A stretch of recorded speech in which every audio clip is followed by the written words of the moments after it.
자, 그럼 오늘 본격적으로 한번 청담동 게이트에 대한 속보 계속 전해드리겠습니다.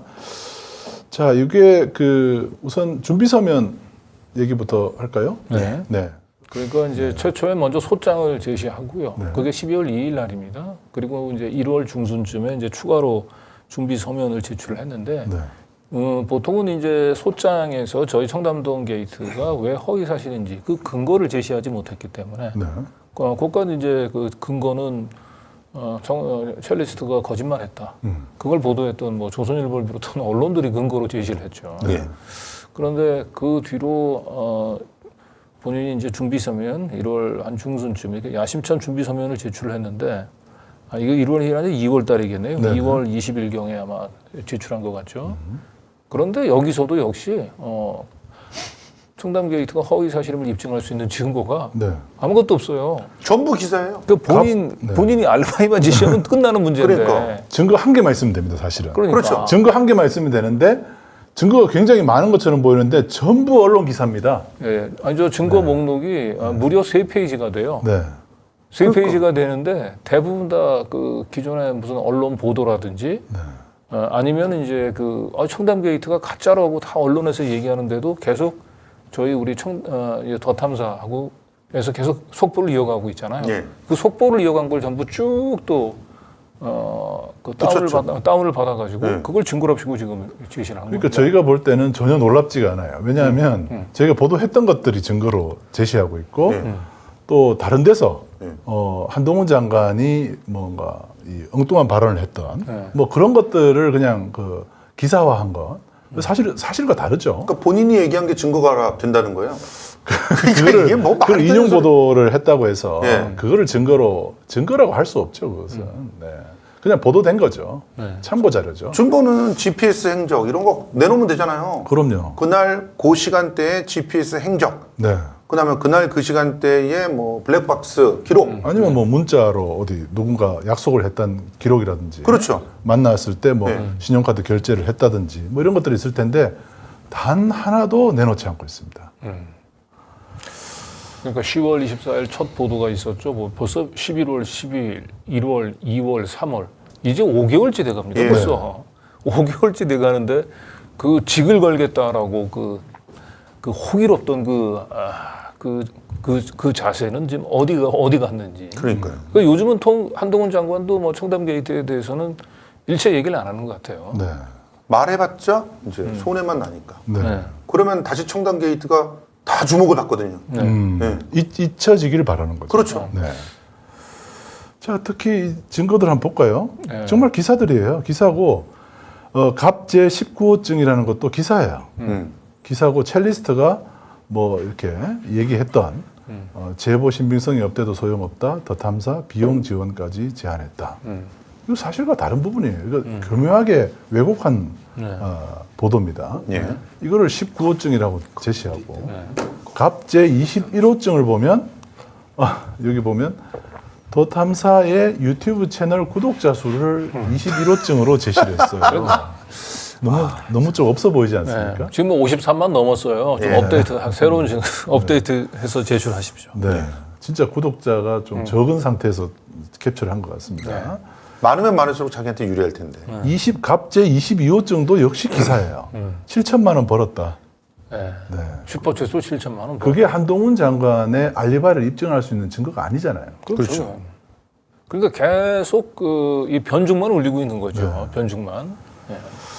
그래서 참 이해가 안 되는데 그래서 저희가 이제 대법원 사건 검색하는 사이트가 있잖아요. 예. 거기에 들어가 보면 현재 이 사건이 어떻게 진행되고 있는지를 볼 수가 있습니다. 조금 전에 첫 페이지에 그 사건 번호를 가지고 저희가 한번 찾아봤더니 여기 사건 검색 페이지예요. 보면 기일이 지정되어 있지도 않아요. 이게 뭔 재판 일입니까? 진행도 다 멈춘 상태입니다. 네, 저희가 이제 12월 2일 날 소장을 제출을 했거든요. 네. 그러면 소장 제출일로부터 벌써 지금 3개월이 넘어가지 않습니까? 3개월이 넘는데도 지금 기일 자체도 지금 잡히질 않았어요. 시작조차 네. 수사가 아직 뭐 안 되고 있으니까. 그래서 한동훈 장관 10억 손배소 소송은 언제 끝날지 이 정권 내에는 끝날 수 있을지 기약을 할 수가 없습니다. 그냥 약간 재판 진행 중이라는 것을 걸어놓고 끝까지 가려는 것 같아요. 예, 그러니까 이거는 침대 축구도 아니고요. 그냥 경기 시작 자체를 지연시키는 네. 예, 전술을 쓰고 있는 것 같아요. 그러니까요. 이 정도인지는 몰랐습니다. 최소한 뭔가를 좀 내놓고 얘기를 해야 될 텐데 그걸 가지고 네. 진실 공방을 해야 될 텐데 진실 공방 자체가 안 되는 상태입니다. 네. 그런데 지금 이제 이 민사소송 10억 손배소 자체가 그 진행이 되지 않고 있는 이유가 있어요. 한동훈 장관이 믿고 있는 경찰 수사가 지금 올 스톱이거든요. 그렇죠. 그렇기 때문에 그 한동훈 장관의 전략은 경찰에서 그 더 탐사 보도를 가짜 뉴스로 낙인을 찍어서 강진구를 구속을 시키거나 기소를 하거나 예. 그러면 이제 그걸 딱 그 증거로 민사법정에 채택해서 10억 손배소 뭐 이렇게 가는 게 전략이었는데 이 경찰 수사 자체가 지금 멈춰져 있잖아요. 지금. 네. 그러니까요. 그러니까 민사도 자동적으로 지금 멈춰져 있는 거예요. 네. 한동훈 장관이 지금 증거가 없는 겁니다. 그냥 선언만 한 거예요. 가짜 뉴스야. 10억 내놔. 이렇게 선언만 하고 있는 거지. 그러네요. 예, 그 근거를 지금 제시하고 있지 못하고. 경찰은 지금 더 탐사나 네. 성수대로 같은 데서 어떤 증거를 내놓기를 기다리고 있다는 소문도 있어요. 지금 기다리고 있죠, 실제로. 예, 그게 나오면은 그거를 이렇게 빼돌리거나 어떻게 덮어가지고 뭔가를 갖다가 좀 진척시키는 그런 작전을 쓰고 있어요.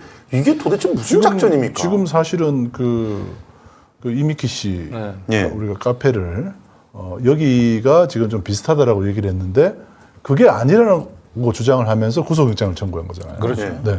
그런 식이에요. 맞아요. 네. 그리고 한동훈 장관도 이상한 게 자기가 증거를 자기만 알잖아요. 그렇죠. 그날 그 술집에 간 거는 첼리스트와 이세창과 자기와 윤석열 뭐 이런 사람들만 알 텐데 예. 한동훈 장관이 스스로 증거를 제시하지 못하고 경찰에다가 사실조회 요청을 저거 진짜 코미디예요. 네. 왜 경찰에다가 알려달라고 그럽니까? 경찰은 오히려 한동훈 장관에게 물어보는 거예요. 네. 그날 어디 계셨어요? 라고 물어봐야 될 상황인데 그렇죠. 오히려 경찰한테 그날 나 어디 있었어? 라고 지금 그러니까. 물어보는 거랑 비슷한 거예요. 그러니까 이제 12월 23일 경찰에 지금 사실조회 회신서 제출을 요청을 했는데 저게 지금 안 오고 있는 겁니다. 네. 한동훈 장관 입장에서는 애가 타는 거죠. 경찰에서 빨리 와야 저걸 가지고 강진구를 한 방 매길 텐데 더 탐사를 한 방 매길 텐데 김의겸을 한 방 매길 텐데 이러는데 지금 경찰에서 수사가 진행이 안 되니까 경찰도 줄 게 없는 거예요. 맞아요. 네, 그러니까 민사는 지금 길도 못 잡고 지금 계속 공전되고 있는 상황인 거예요. 저게 진짜 학폭이랑 비유를 하면은 네. 정말 잔인한 학폭이에요. 네. 애한테 야 가가지고 우리가 왕따 시키래 잡아와 이런 얘기를 갖다 하고 있는 거거든요. 근데 잡아오는 사람은 없어요. 없죠. 네. 그런 상황이 벌어지고 있어요 지금. 그래서 저희는 뭐 계속 지금 뭐 출금이 지금 연장이 좀 돼서 네. 저는 뭐 그 어느 순간서부터 저는 뭐 완전히 지금 이 해외 출장이나 네. 뭐 해외 여행 자체를 할 수가 없는 그러네 진짜. 좀 그런 상황이에요. 지금 수사를 제대로 진행이라도 하면서 제가 출금에 발이 묶여 있으면 모르겠는데 네. 수사도 진행이 안 되면서 저렇게 이건 내년에 미 국무부 인권보고서에 또 올라갈겠죠. 올라가야 될 내용이 아닌가 예약이 돼 있다고 생각합니다. 싶은데 네. 실제로 미 국무부 인권보고서의 이번에 주테마 중에 하나가 언론에 대한 탄압이었잖아요. 네. 근데 더 탐사에 대한 탄압이 이렇게 차곡차곡 쌓이고 있으니까 분명히 내년도에는 올라가지 않을까 생각이 듭니다. 그래서 결국 내가 보기엔 최소한 이런 상태 지금 경찰 수사도 진행이 안 되고 이에 따라서 경찰도 법원에다가 줄 자료도 없고 예. 그러니까 법원에서는 또 경찰 수사만 바라보고 또 이 재판을 홀딩하는 이런 상태가 내년 총선까지는 계속 지속이 되지 않을까 싶어요. 끔찍하네요. 내년 총선 전에는 경찰도 수사 진행 안 하고 법원도 이거 네. 소송 아마 기일을 안 잡을 것 같아요. 그러니까 우리는 이런 상태로 그냥 총선까지 그냥 훅 가는 거죠. 윤석열을 빨리 끌어내리거나 총선에서 민주당이나 야당을 200석을 만들어주거나 네. 그래야 이 수사가 진척되는 꼴을 볼 겁니다. 뭐 눈치 보고 있다고 보여지고요. 그리고 이제 오늘 이제 본격적인 얘기인데 좀 몇 가지 또 증거들이 좀 들어왔네요. 11월 6일, 예. 7일 이 무렵에 저희가 이제 지난주에도 방송했습니다만은 그때 처음으로 스페이스 방이 열렸다 이런 얘기를 했었죠. 그게 16시간이라고 했었나요? 16시간이 진행이 됐고요. 예, 요 부분에 대해서 조금 더 추가 취재를 네. 이제 하게 된 건데 네. 이 방은 그때도 말씀드렸지만 원래는 첼리스트와 전혀 상관없는 방이었어요. 그때 보니까 참사 이태원 그렇죠. 참사 얘기잖아요. 12구 참사에 대해서 네. 당신의 밤 참사 의혹 그리고 분노라고 하는 그런 제목의 방이었어요. 네. 이게 2022년 11월 6일 밤에 만들어져서 네. 7일 날 아침을 지나 거의 뭐 정오 무렵까지 이 방이 유지가 됩니다. 1박 2일로 16시간 대화가 이루어진 건데 이제 예. 저게 의미가 있는 거는 이제 10월 24일 첫 번째 저희가 보도하고 난 뒤에 지속적으로 첼리스트한테 세상 밖으로 나오라고 저희가 요청을 했지 않습니까? 네. 그래서 이분이 뭐 그 세상 밖으로 사실상 나온 거예요. 네. 예. 그죠? 그렇죠. 비교적 비교적 사이버 공간이긴 하지만 그 일반인들의 대화를 나누는 이 트윗방에 첼리스트가 나와서 자기가 그 가지고 있던 고민을 털어놓은 거잖아요. 그러니까 세상 밖으로 나온 건데 문제는 이 11월 6, 7일 1박 2일에 걸쳐서 16시간 동안 첼리스트가 자신이 경험했었던 그날의 진실에 대해서 아주 여과 없이 털어놓는단 말이에요. 맞습니다. 그리고 그 얘기를 이 대화방에 최고 많은 접속자가 있었을 때는 30명까지 있었거든요. 그렇군요. 그러니까 한 30여 명 정도 가까운 사람들이 첼리스트의 최초 증언을 들은 거예요. 그렇죠. 직접. 그러니까 이 부분에 대해서 좀 다시금 정리를 해드리자면 11월 6일 날 첼리스트가 저 선택을 할 때까지 어떤 일들이 벌어졌는가 이미 지난 방송을 통해서 저희들이 정리를 해드렸습니다만 11월 1일 날 첼리스트가 트윗에 글을 올리기 시작합니다. 그러면서 사실상 자신이 뭔가 행동을 하려고 움직이기 시작해요. 그런데 문제는 그 바로 직전에 무슨 일이 있었냐면 이 첼리스트와 평소에 알고 지내던 지인이 10월 28일에 기사를 써요. 그래서 오마이뉴스에 그 기사가 전제가 되고 그리고 그 기사 이후에 뭔가 좀 자신감을 가지고 내가 움직여서 뭔가를 갖다 좀 할 수 있지 않겠냐는 여지를 보기 위해서 트윗을 열었을 거라고 이제 우리는 추정을 해보는데 근데 그 트윗에서 언급되는 게 이제 남자친구에 대한 어떤 일종의 그 비난 이런 것들이 살짝 올라가고 그리고 그 다음에 남자친구와 그 계속 통화가 이어지다가 11월 6일 이후에 남자친구와 연락이 끊어지게 돼요. 끊어지게 되고 그 6일 날 남자친구는 자신을 또 방어하기 위해서 왜냐하면 전부 다 지금 분위기들이 남자친구 제보자를 공격하는 그런 프레임들이 만들어지고 있으니까 그걸 지키기 위해서 트윗을 올리기 시작합니다. 그때 스페이스 방에 들어가는 거예요. 그러니까 일단 이제 뭐 다시 한번 조금 복기를 해보자면 첼리스트는 10월 24일 최초 그 보도가 나오기 전까지는 제가 지속적으로 전화도 하고 문자도 했습니다만은 본인이 그 진실을 얘기하는 것을 굉장히 두려워했죠. 그리고 이제 저한테 더 연락을 하지 말라고 계속 숨었단 말이에요. 숨다가 저하고 첫 통화가 첫 번째 문자가 이루어졌던 것은 11월 1일이에요. 그리고 이제 11월 1일 날 첫 번째 문자를 저한테 보내왔던 이유는 뭐냐면 그때 경찰에서 소환 통보가 있었던 거예요. 예, 맞습니다. 경찰에서 소환 통보 문자를 받고 아마도 굉장히 두려움이 있었겠죠. 그렇죠. 두려움은 있었지만 이제 첼리스트는 나하고 문자에서는 굉장히 억울해했어요. 내가 잘못한 게 뭐가 있냐 이런 얘기도 했고. 그렇죠. 이걸 전부 다 뒤에서 결국은 김건희가 움직이는 거죠라고 하는 얘기까지 했단 말이죠.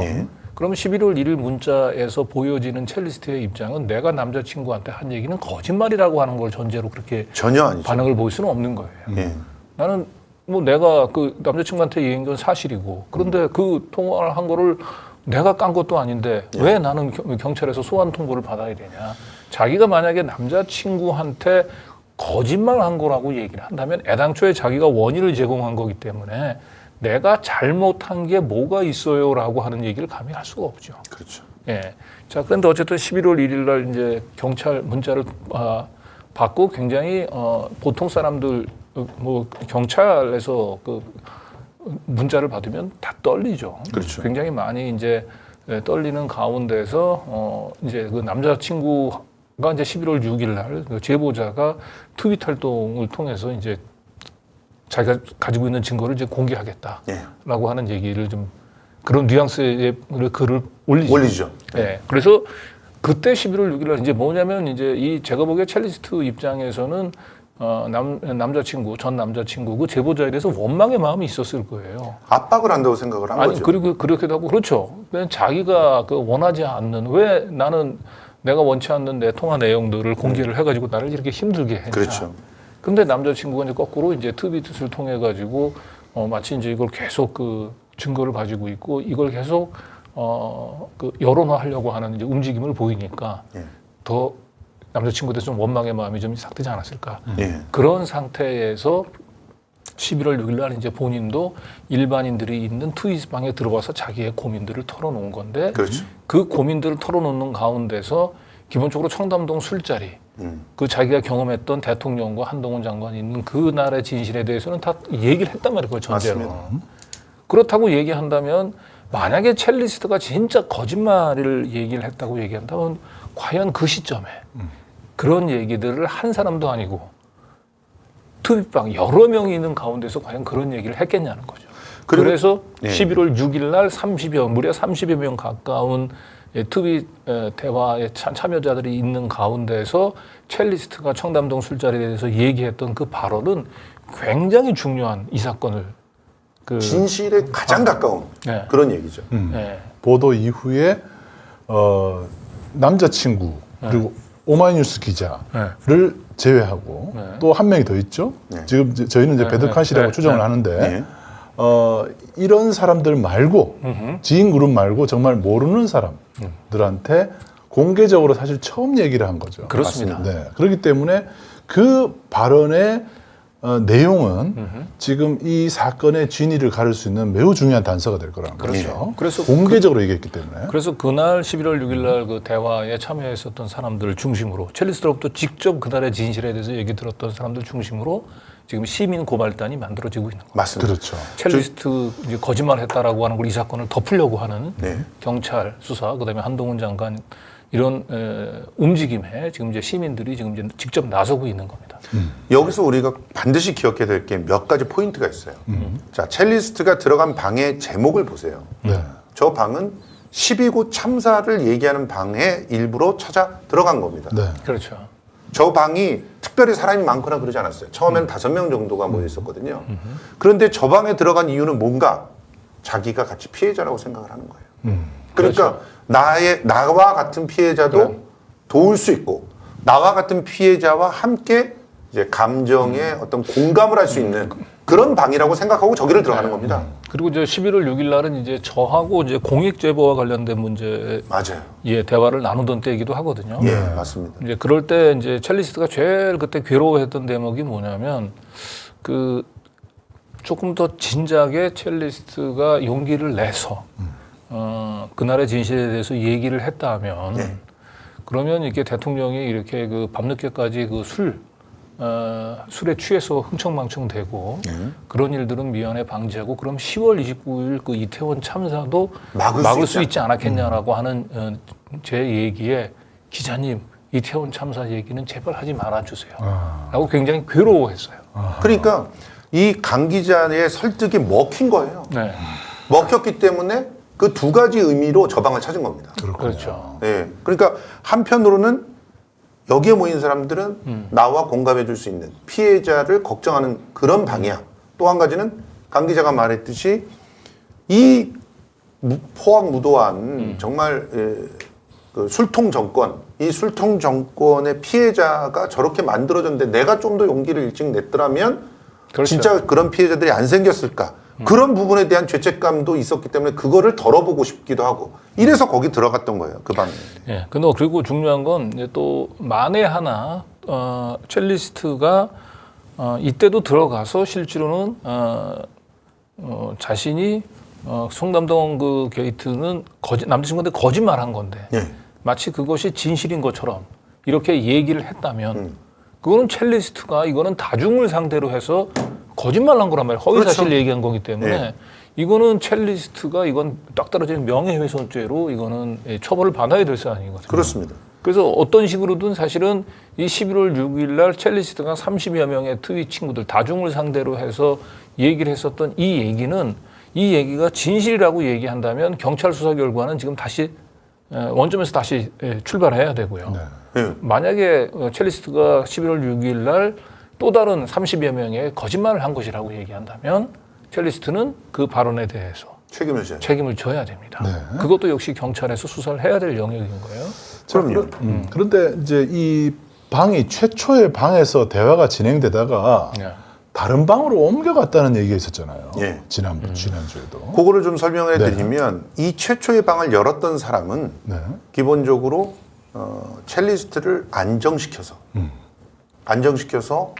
일단 잠을 좀 재우고 그리고 좀 그 편안한 그런 마음에서 상담을 해야 된다는 생각들을 많이 했어요. 네. 그리고 이 방에 너무 많은 사람들이 모여들어서 여러 가지 얘기들이 밖으로 나가게 되면 첼리스트가 위험해질 수도 있다는 생각을 한 거예요. 처음에는 5명이 있던 방이었거든요. 네. 그래서 거기서 얘기를 했는데 그 방에 있는 사람들이 특친들을 막 부르기 시작해요. 그러다가 특친들을 부르는데 끝나지 않고 자발적으로 또 어디서 소문을 듣고 들어오는 사람들이 생겨요. 그렇겠죠. 그러면서 사람들이 막 모이고 있단 말이에요. 모이고 있죠. 그런 상황에서 12시간을 얘기를 하고 있는 이 첼리스트가 잠을 안 자고 잠을 못 들겠다 그러면서 하소연을 하고 그리고 문자로 이 진행자한테는 따로 나 좀 도와주세요. 이런 문자를 보내기도 하는 거예요. 그렇게 되니까 이 방의 애초의 방장은 말을 못하게 하죠. 되도록이면. 뭐 자신이 경험했던 것들을 갖다 막 얘기하려고 해도 말을 좀 막는다거나 주변에서 질문 들어가는 것도 너무나 좀 거친 질문이나 좀 이런 질문이 있다면 위축감을 느끼겠거나 그런 사람의 질문들이 들어갈 것 같으면 그거를 막습니다. 그래서 차단도 하고 걷어내기도 하는 그런 일들을 하는 거예요. 그런데 분명히 첫 진행자는 12시간 정도 진행이 된 상태에서 첼리스트한테 자라 라고 얘기를 하고 네가 다시 올 때까지 우리는 이 방을 켜놓고 있을게 약속을 하는데 그 방에 안 들어오는 거예요. 아하. 자, 그러니까 이제 그 간단히 얘기하자면은 최초의 11월 6일 날 16시간의 대화가 이루어지는데 많을 때는 30명까지 모였단 말이에요. 이 30명까지 모였던 그룹이 이제 두 가지 그룹으로 분화가 되는 거예요. 맞아요. 네. 그래서 이제 한 그룹은 이제 첼리스트를 좀 진정을 시켜서 진실의 문을 향해서 가게 만들려고 하는 그룹이 있었고요. 그죠? 그러면서 함께 첼리스트를 위해서 싸워주겠다라고 하는 이제 그런 그룹들이 있었고 또 한 그룹에서는 뭔가 뭔지 모르지만 첼리스트를 그런 진실의 문으로 가까우려고 하는 첼리스트를 좀 납치해오고 싶은 근데 정반대적으로 표현이 좀 셌는지는 모르겠는데 첼리스트를 어쨌든 진실의 문에 용기를 가지고 진실의 문으로 가기보다는 안전하게 첼리스트에게 살 길을 제공하는 그런 쪽 진리의 길, 진실의 길이 아니고 진리의 길로 인도하려고 하는 이제 그러한 그룹, 이 두 가지 그룹이 있었던 거예요. 그런데 11월 6일 16시간의 대화 이후에 결국은 첼리스트는 진실의 길보다는 진리의 길을 제시하려고 했던 그룹이 운영하는 방으로 옮겨가게 됩니다. 그렇죠. 그러면서 결국은 첼리스트는 진실의 길보다는 진리의 길로 접어들기 시작했던 게 아닌가. 저는 이제 이렇게 보죠. 이제 저는 여기서 계속 지금까지 탐구를 했던 게 뭐냐면 도대체 어떤 이유로 새로운 방이 만들어졌으며 이전의 방은 버려졌을까? 그 이유를 찾고 싶었어요. 근데 그 이유를 정말 서로가 다 다르게 말을 하고 있어요. 그래서 여러분들께 보여드리면서 여러분들과 함께 그 이유가 무엇인지 좀 함께 찾아가고 싶습니다. 그래서 그때 당시에 특정한 방을 새롭게 만든 사람이 이전의 방의 진행자를 공격했던 내용들을 좀 보여드리고 싶어요.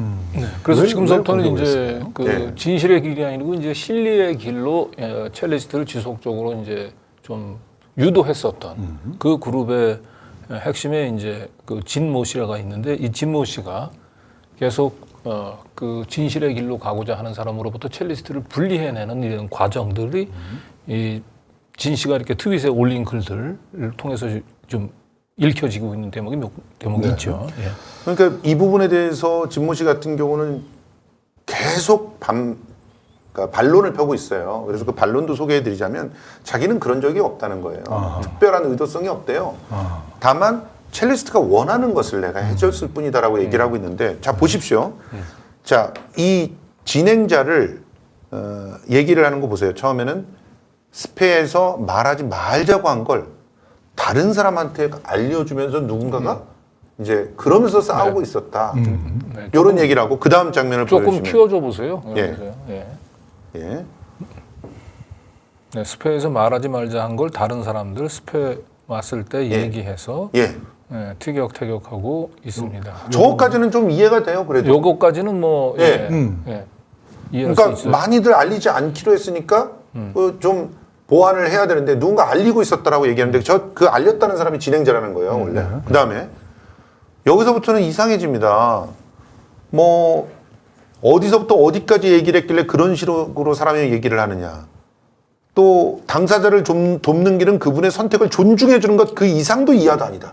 이러면서 이제 자기의 목적성을 드러내죠. 네, 당사자를 돕는 길은 그분의 선택을 존중해 주는 것 그 이상도 이하도 아니다. 요거 한번 좀 좀 키워주셨네요. 예. 여기서부터 뭔가 좀 신뢰의 길이 보이지 않습니까? 그렇죠. 예. 돕는답시고 부추겨서는 안 될 일이다. 진정 그분의 일상회복을 바란다. 근데 여기서 이제 핵심 포인트가 돼서 싸우게 됐던 이유가 이 전 진행자가 이 첼리스트를 갖다 돕기 위해서 경찰에 문의를 합니다. 뭘 문의를 하냐면 일단 이 첼리스트가 자기가 돈도 좀 있고 이래서 좀 움직일 수 있는 숨통이 좀 튀어야 되겠다라고 생각을 해서 그 남자친구가 처음에는 이 짐을 갖다가 전달해 주지 않았다고 하잖아요. 그 짐을 찾아갈 수 있게끔 도와줘야 되겠다고 생각을 해요. 그래서 경찰에 문의를 해요. 그런데 그 얘기를 했다고 첼리스트를 위험에 빠뜨렸다고 주장을 합니다. 그러면서 그 다음 내용들 한번 보세요. 죽었다 깨나도 이 얘기를 못하는데 자기가 뭔데 경찰서에 전화를 해? 경찰서에 신고를 한 게 아니에요. 경찰서에 첼리스트가 그 사람이에요 라고 신고한 게 아니라니까요. 지금 같이 살고 있던 사람이 짐을 이 사람은 집 밖으로 나왔는데 짐을 주지 않는다. 어떻게 하면 찾을 수 있나요? 이걸 물어본 거예요. 경찰한테. 방법을 물어본 거예요. 예. 그리고 경찰이 가르쳐 준 거예요. 뭐 신고를 해도 되고 뭐 이런 것들을 가르쳐 준 거예요. 그런데 그거를 했다고 경찰에게 경찰에 신고해서 위험에 빠뜨렸다고 주장을 하면서 방을 파갖고 가는 거예요.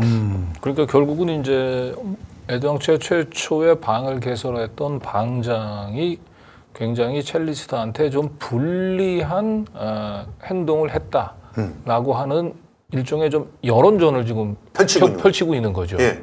그래서 결국은 이제 이 첼리스트를 이 먼저 방을 개설했던 그 방으로부터 자신들이 개설하려고 했던 이제 방으로 옮겨가는 일종의 정지 작업 비슷하게 지금 읽혀지는 대목이기도 하죠. 그러면서 그 전에 진행자하고는 서로 차단을 하게 되고, 그러니까 서로가 어떤 방을 열고 어떤 활동을 하는지 못 보게 되죠.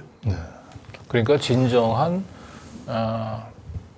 첼리스트를 위하는 사람은 나라고 하는 것을 이제 계속 그때부터 하는 거죠. 요게 이제 좀 이 트윗 문자만 보면은 얼른 또 뭐 저럴 수도 있는 거 아니냐 이렇게 뭐 어떤 스토리가 있는지 모를 수도 있는데 네. 이 사람이 이 진모 씨가 버키님하고 나눈 대화를 보면 예. 오히려 진실을 덮는 쪽으로 확실히 마음을 굳혀서 얘기를 하는 것들이 나오잖아요. 맞습니다. 뭐라 했나요 그때 뭐 교도소 수감되면은 당신이 다 뭐 이렇게 그렇죠. 평생 사식 넣어주고 사식 넣어줄 거냐 예. 이런 얘기를 한다든지 예. 그리고 우리는 진실을 왜 밝히려고 하는 진실을 거예요? 왜 밝혀야 되냐 뭐 이런 얘기를 하는 거 보고 그걸 들으신 분들은 지금 이 모 씨가 지금 이렇게 얘기하는 게 예. 상당히 의도가 있는 한 달 전 모습이잖아요. 한 달 뒤 얘기하고 그러니까요. 아니 이 부분에 대해서 선의로만 이렇게 얘기를 했다라고 주장하시고 있는데 선의가 있었다고 저도 믿고 싶어요. 그런데 문제는 결국 주장을 했던 것을 저희가 다 그 발언들을 정리하고 있습니다. 네. 그러니까 예를 들어 그 참가자 A 발언들 쭉 발언대로 정리하고 참가자 B 발언대로 다 정리하고 있어요. 네. 그러니까 보여요. 애초부터 무엇을 추구했던 분인지가 보여요. 그 부분에 대해서 그거는 이제 다음 예. 시간 때 네. 조금 더 구체적으로 네. 예, 우리가 예. 판단을 좀 유보를 좀 하고요. 예. 다만 지금 이제 김성수 이제 그 평론가께서 얘기하려고 했던 건 뭐냐면 아까 얘기했던 대로 11월 6일, 7일 최초 30명 정도가 모여든 이 채팅 방에서 두 그룹으로 나눠지지 않습니까? 예. 그런데 진리의 길이 아니고 실리의 길로 그 첼리스트를 좀 데려갔던. 유도하려고 했었던 이제 그 그룹이 과연 이제 자발적으로 형성된 그룹인지 아니면 외력이 작용을 한 것인지 이제 그런 부분들이 사실은 궁금한 이 거죠. 사건을 이해하는 데 있어서 굉장히 좀 중요한 부분이거든요. 예. 뭐 아직까지는 저희는 이 부분들에 대해서는 판단을 네. 유보합니다만 그러나 이 첼리스트 결국은 이 정권을 어떻게 보면 결정적으로 궁지에도 몰아갈 수 있는 핵폭탄을 쥐고 있는 이 첼리스트가 처음으로 세상에 나왔다라고 하는 게 이 투비공간에 출연하면서 저는 많이 퍼졌으리라고 보거든요. 그렇죠. 그러면 이제 그런 소식들이 그 소위 얘기하는 뭐 국민의힘이라든지 예. 아니면 우리 뭐 국정원이라든지 예. 아니면 뭐 기무사가 지금 일을 바꾼 데가 뭐죠? 방첩사. 예, 그리고 지금 저희가 추적하면 수많은 댓글, 민간인 댓글 부대들이 산재하거든요. 특히나 트윗에서는 아주 드글드글합니다. 네, 이런 예. 어둠의 세력들 입장에서는 굉장히 시한폭탄과 같은 첼리스트가 드디어 세상 밖으로 나왔으면 당연히 이 첼리스트를 자신이 원하는 쪽으로 유도하려고 했었던 예. 그런 움직임들도 충분히 저는 있었을 가능성이 높다.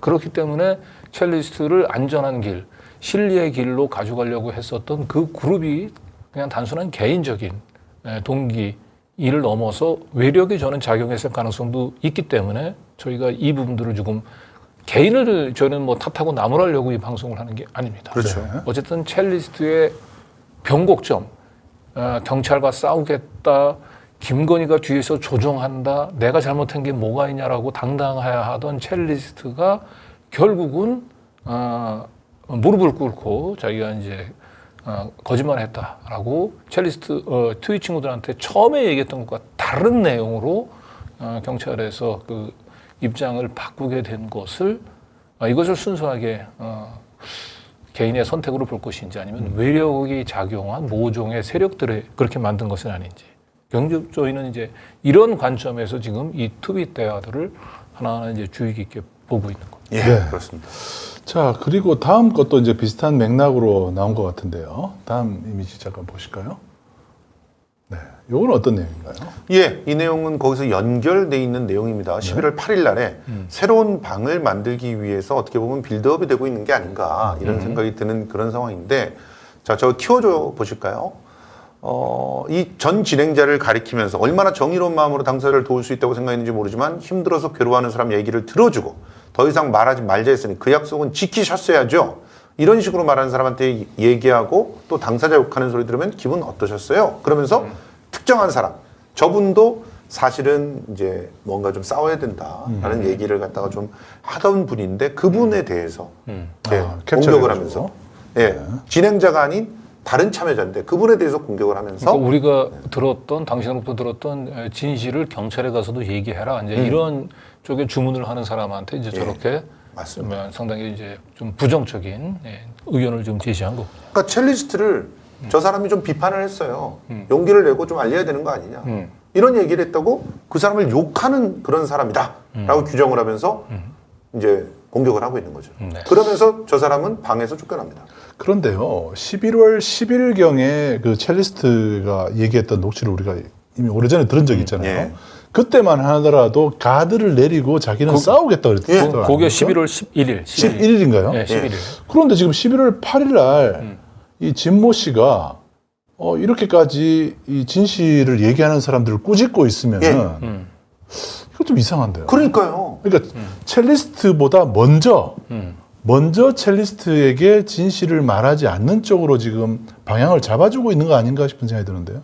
바로 그 지점을 저희가 질문을 던지고 있는 거예요. 그러니까 그러니까요. 첼리스트의 선택을 존중하자고 하면서 11월 11일 첼리스트는 이미 가드를 내리고 싸우겠다라고 얘기했다면 예. 그 용기를 북돋워 줘야 되는데 그러니까요. 그렇죠. 첼리스트 11월 11일 가드를 내리고 싸우겠다는 첼리스트 그 얘기를 하기 3일 전인 11월 8일 날 이 진모 씨는 첼리스트를 안전한 길, 실리의 길, 비겁한 길로 지금 유도를 하고 있는 거예요. 그러네요. 그런데 참 재미난 것은 중간중간에 저희가 이제 지금 이 방대한 녹취 분량을 다 들으면서 이분은 군데군데에서 자신이 민주 진보 진영이다라고 하는 거를 이제 과시하는 그런 식의 언어들도 계속 사용을 합니다. 가령 뭐 윤석열을 끌어내려야 된다, 끌어내릴 수 있다 이런 얘기들도 해요. 근데 하고 나서 바로 그 다음에는 너를 걱정해서라고 하면서 이런 그 내용으로 들어간다는 거, 이런 부분이 마치 얼음과 뭐 불을 갖다가 같이 주고 있는 것 같은 그런 느낌들을 연상하게 하는 것이죠. 그거는 이제 사실 이런 트윗 사이버 공간에서 내가 개딸이야, 내가 민주당 지지자야, 이재명 대표 지지자라고 얘기하는 건 액면 그대로 믿을 수가 없어요. 저는 맞아요. 개인적으로 제가 탐사 보도를 하면서 경향신문 있을 때 경험을 얘기 드리자면은요. 제가 그 박근혜가 2012년도 이제 대선에서 당선이 되지 않습니까? 예. 그 대선 기간 동안에는 박근혜의 맹렬 지지자였었던 7개의 계정을 제가 쭉 추적을 했습니다. 그런데 그 7개의 트윗 계정 중에 하나가 갑자기 2014년 총선을 앞두고 그 전까지는 박근혜 찬양을 하던 이 트윗 계정들이 갑자기 민주당 지지자로 변신합니다. 아하. 그 트윗 계정도 제가 그 뭐 파파 스머프인가 아니면 투더리 스머프 예. 뭐 계정도 이름도 제가 잊어먹질 않는데 링 이름이 투더리 스머프라고 하는, 종전까지 박근혜 지지자가 갑자기 2014년 총선을 앞두고 민주당 지지자가 돼가지고 막 민주당 입장에서 한 달간 막 열변을 토해. 예. 그러다가 갑자기 살짝 야 민주당하고 그 당시 정의당이었나요? 이쪽 그 연합전선을 써야 되는데. 진보정당하고 예. 이간질을 시킵니다. 연합공천하면 안 된다. 그렇지. 막 이러면서 그런 이간질하는 트윗을 막 날리는데 저희는 제가 쭉 봐왔으니까요. 그래서 제가 이제 이 사람은 그 당시에 이제 그 진성준 의원 지역구에서 그 민주당원으로 당원 가입을 하고 활동을 했더라고요, 이분이. 예. 그래서 내가 그 당시에 이제 진성준 의원한테도 얘기를 해줬는데 진성준 의원이 이제 뭐 그 당시 바빠서 그랬는지 더 이상 추적을 못했어요. 그런데 저는 그 소위 얘기하는 세작 트윗을 본 거예요. 박근혜 찬양 지지자가 갑자기 민주당 지지자로 변신해가지고 그런 세작 활동을 하는 것을 이제 좀 봐온 제 입장에서는 지금도 뭐 개딸 이재명 지지자라고 막 트윗 공간에서 얘기하는 사람들 말 저는 안 믿습니다. 실제로 저 같은 경우는 계정 2개를 가지고 전혀 다른 말들을 하면서 네. 그런 여론몰이를 하는 사람도 봤어요. 네. 근데 그 사람이 이재명 대표를 만나게 해달라고 찾아오면서 제가 그 사람을 알게 되고 그 사람이 2개의 계정을 갖고 있다고 알게 됐지, 그 전까지 전혀 모르는 게 문체도 다 달라요. 그렇게 2개를 운영을 하는 겁니다. 그래서 한쪽에서는 이재명을 비판하고 한쪽에서는 이재명을 칭찬하고 이러면서 서로 다른 사람들을 확보를 하는 거예요. 그러다가 결과적으로 결정적일 때 완전히 이재명 대표를 공격하는 쪽으로 딱 돌아서 버리더라고요. 그러니까 이게 굉장히 무서운 거예요. 그 아까 얘기했던 그 세작 아이디, 그 투더리 스머프는 뭐죠? 그 태블릿 PC, 최순실의 뭐 태블릿 PC를 갖다가 그 최초로 검찰에 제보를 했었던 김한수 행정관이라는 사람 있죠. 김한수 행정관하고 굉장히 밀접히 관련이 돼 있는 7개의 그 계정이었거든요. 그 중에 계정 하나가 이렇게 세작 활동을 하는 걸 2014년 총선 때 저는 봤어요. 네. 그 뒤로부터 사실은 굉장히 조심해야 됩니다. 우리 특히 저 선거철을 앞두고 민주당 지지자로 가장을 해서 민주당 내부의 분열을 조장하는 그런 세작들을 우리가 굉장히 조심해야 돼요. 특히나 트윗이라고 하는 곳은 서버를 털 수가 없기 때문에 더 많이 거기에 있다는 사실을 기억을 하셔야 될 것 같습니다. 익명을 이용해서 허위 사실을 전파하고 또는 그 안에서 공작을 하기 쉬운 공간이라는 것은 저희가 2012년 대선 당시에 저희가 확인을 했었죠. 확인했죠. 네. 지금도 여전히 그게 유지가 되고 있다는 거군요. 11월 8일 날 여기 이제 차단했다라는 얘기가 나와요. 이때는 굉장히 화가 난 것 같은데요, 진모 씨가. 네. 서로가 차단한 거예요. 먼저 전 진행자가 차단을 했는데 계속 공격을 하니까 그러니까 본인의 표현에 의하면 읽고 나면 글이 계속 더 올라와 가지고 숨 쉴 수도 없을 정도로 자기를 갖다가 일단 공격을 하니까 차단부터 했다. 근데 그걸 또 차단을 했다가 또 공격을 하고 그러면서 여론전을 갖다가 펼치는 것 같은 느낌, 그런 느낌들이 있더라는 거죠. 뭔가 이런 갈등 상황이나 이런 그 고성이 오가는 이런 상황이 되면 사람들이 거기서 거리를 두죠. 거리를 두면서 여기에 집중 안 해버려요. 그렇죠. 그죠? 지네들 싸우나? 이렇게 되는 거죠. 목적이 좀 있어 보입니다. 이상한 이런 공격들은 항상 목적이 있습니다. 저 느낌표 좀 보세요. 네, 이런 과장돼 있죠. 네. 아무튼 뭐 진모 씨는 본인의 어떤 순수성을 주장을 하고 있는지 모르겠으나 버키와의 대화를 들어봤을 때는 결코 순수하지 못한 모습을 저희가 지난번에 확인한 바 있습니다. 자, 그 다음에 말씀하신 대로 내일자 보도자료가 배포가 됐네요. 네. 네네네. 예. 첼리스트의 온라인 친구들이 청담 게이트에 시민 고발단을 모집한다는 보도자료. 네, 그러니까 11월 6일부터 이제 그 첼리스트하고 이제 트윗 공간에서 대화를 나누었던 이제 이 온라인 그 친구들 중에서 네. 진실의 길로 첼리스트가 가고자 원했던 사람들이 있잖아요. 그렇죠. 네. 그리고 이제 이분들이 결국은 첼리스트가 이제 진실의 길을 등지고 그 안전한 신뢰의 길로 비겁한 길을 이제 선택한 부분들에 대해서 안타까움을 갖고 그런 첼리스트가 진실을 덮게 만들었던 그런 일련의 무리들과 달리 이제는 자신들이 직접 들은 내용들을 기초로 해서 이 사건을 진실을 다시 또 진상 규명을 하는 그러한 모멘텀을 자신들이 이제는 이제 스스로 나서야 되겠다. 더 탐사만 좀 바라볼 수는 없다. 네. 이제 이런 차원에서 시민 고발단을 이제 모집을 하기 시작을 했습니다. 네. 내일자로 이제 보도 자료가 배포가 되어 있는 것을 오늘 먼저 소개를 해드립니다. 네, 그래서 직접 이 트윗 공간에서 이분들은 첼리스트로부터 그날의 진실에 대해서 얘기를 들었던 사람입니다. 들었던 사람들이기 때문에 네. 이분들은 더 이상의 진실 은폐는 용납할 수 없다라고 그래서, 네. 결의를 한 것입니다. 그래서 이 얘기를 들었던 증인들이 지금 한 10여 명 정도 10여 명이 이상이 있다는 거네요. 확보가 돼 있습니다. 네. 네. 저분들은 진짜 많은 용기를 낸 건데요. 왜냐하면 저 시민고발단 활동을 하면서 경찰의 소환을 받을 수도 있습니다. 네. 그러니까 실제로 경찰들은 옳았구나 하면서 저분들의 활동을 위축시키기 위해서 당신들 출두해서 어떤 얘기 들었는지 얘기하셔 이렇게 얘기할 수가 있거든요. 네. 그러면 뭐 그거 자체가 위축을 시키기 위한 그런 공작이라고 볼 수가 있는데 그런데 어쨌든 지금 저렇게 하면서 고발을 해서 조금 더 경찰들이 움직일 수 있게 해야 된다는 생각을 한 거죠. 이대로 덮이면 안 된다라고 하는 막중한 책임감을 느끼고 있는 거예요. 왜냐하면은 스페이스방에서 분명히 자기는 들었거든요. 네. 나는 들었다라고 얘기하고 있는 겁니다. 그렇죠. 영화 올빼미처럼 나는 분명히 들었다. 그런데 왜 나한테서는 안 들으려고 하느냐 이런 얘기를 하고 있는 겁니다. 네, 지금 이제 증언자가 지금 한 10여 명 정도가 확보가 되어 한두 명이 있는데요. 아니고 10여 명이나 됩니다. 추가로 이제 그래서 이제 증언자들을 지금 모집을 하고 있는 겁니다. 네. 그래서 여기 트위터 계정은 이제 Citizen RY 0719요. 그거 한번 다시 띄워주시면 좋을 것 같아요. 7월 19일이라는 의미네요. 네. 아유. 그리고 이메일은 이제 citizenry0719gmail.com입니다. 그래서 혹시 트윗 공간에서 그 첼리스트로부터 그날의 진실에 대해서 얘기를 들었던 우리 시민분 여러분들은 이쪽에 연락을 하셔서 진실을 밝히기 위한 연대에 함께 참여해 주시면 감사하겠습니다. 네. 그날 30여 명이 있었다고 했으니까 10명 정도도 많은데 네. 30명까지 모인다면 경찰이 덮을 수 없을 것 같아요. 그렇습니다. 네. 이제 요 다음 이제 들려드릴 동영상은 이제 아까 얘기했었던 11월 6일 날 있었던 두 개의 서로 다른 길을 제시했었던 그 그룹의 대척점에 섰던 두 사람이 있습니다. 네. 한 사람이 이제 아까 보여드렸던 진모 씨고요. 네. 그 진실의 길 쪽으로 가고자 가는 거 발했었던 버키라고 하는 사람이 있습니다. 이 두 사람이 이제 12월 6일 날 만나서 네. 트윗 대화를 나누죠. 그렇죠. 네, 채팅방에서 대화를 나누는데 여기에 이제 그 두 사람의 입장이 아주 잘 나타나 있습니다. 그렇죠.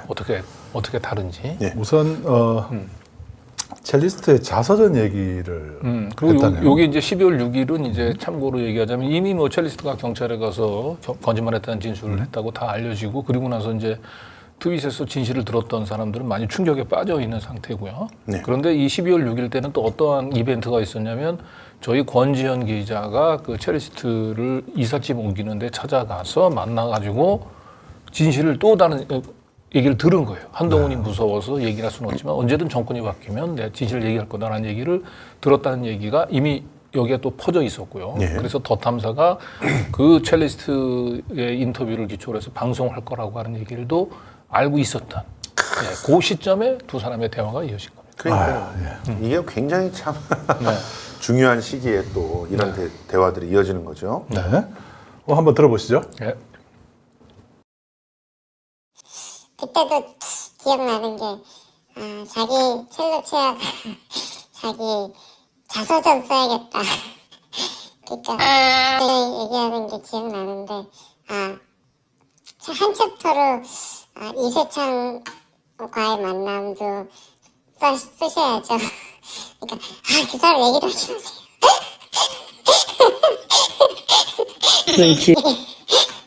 사기치던데 하객기던 게 이세창이네. 하객기던 얘기가 생각이 나네. 얼마나 악연이었을까. 악연이죠. 악연들만 모인 거지. 좋은 줄 알았는데. 아유 참.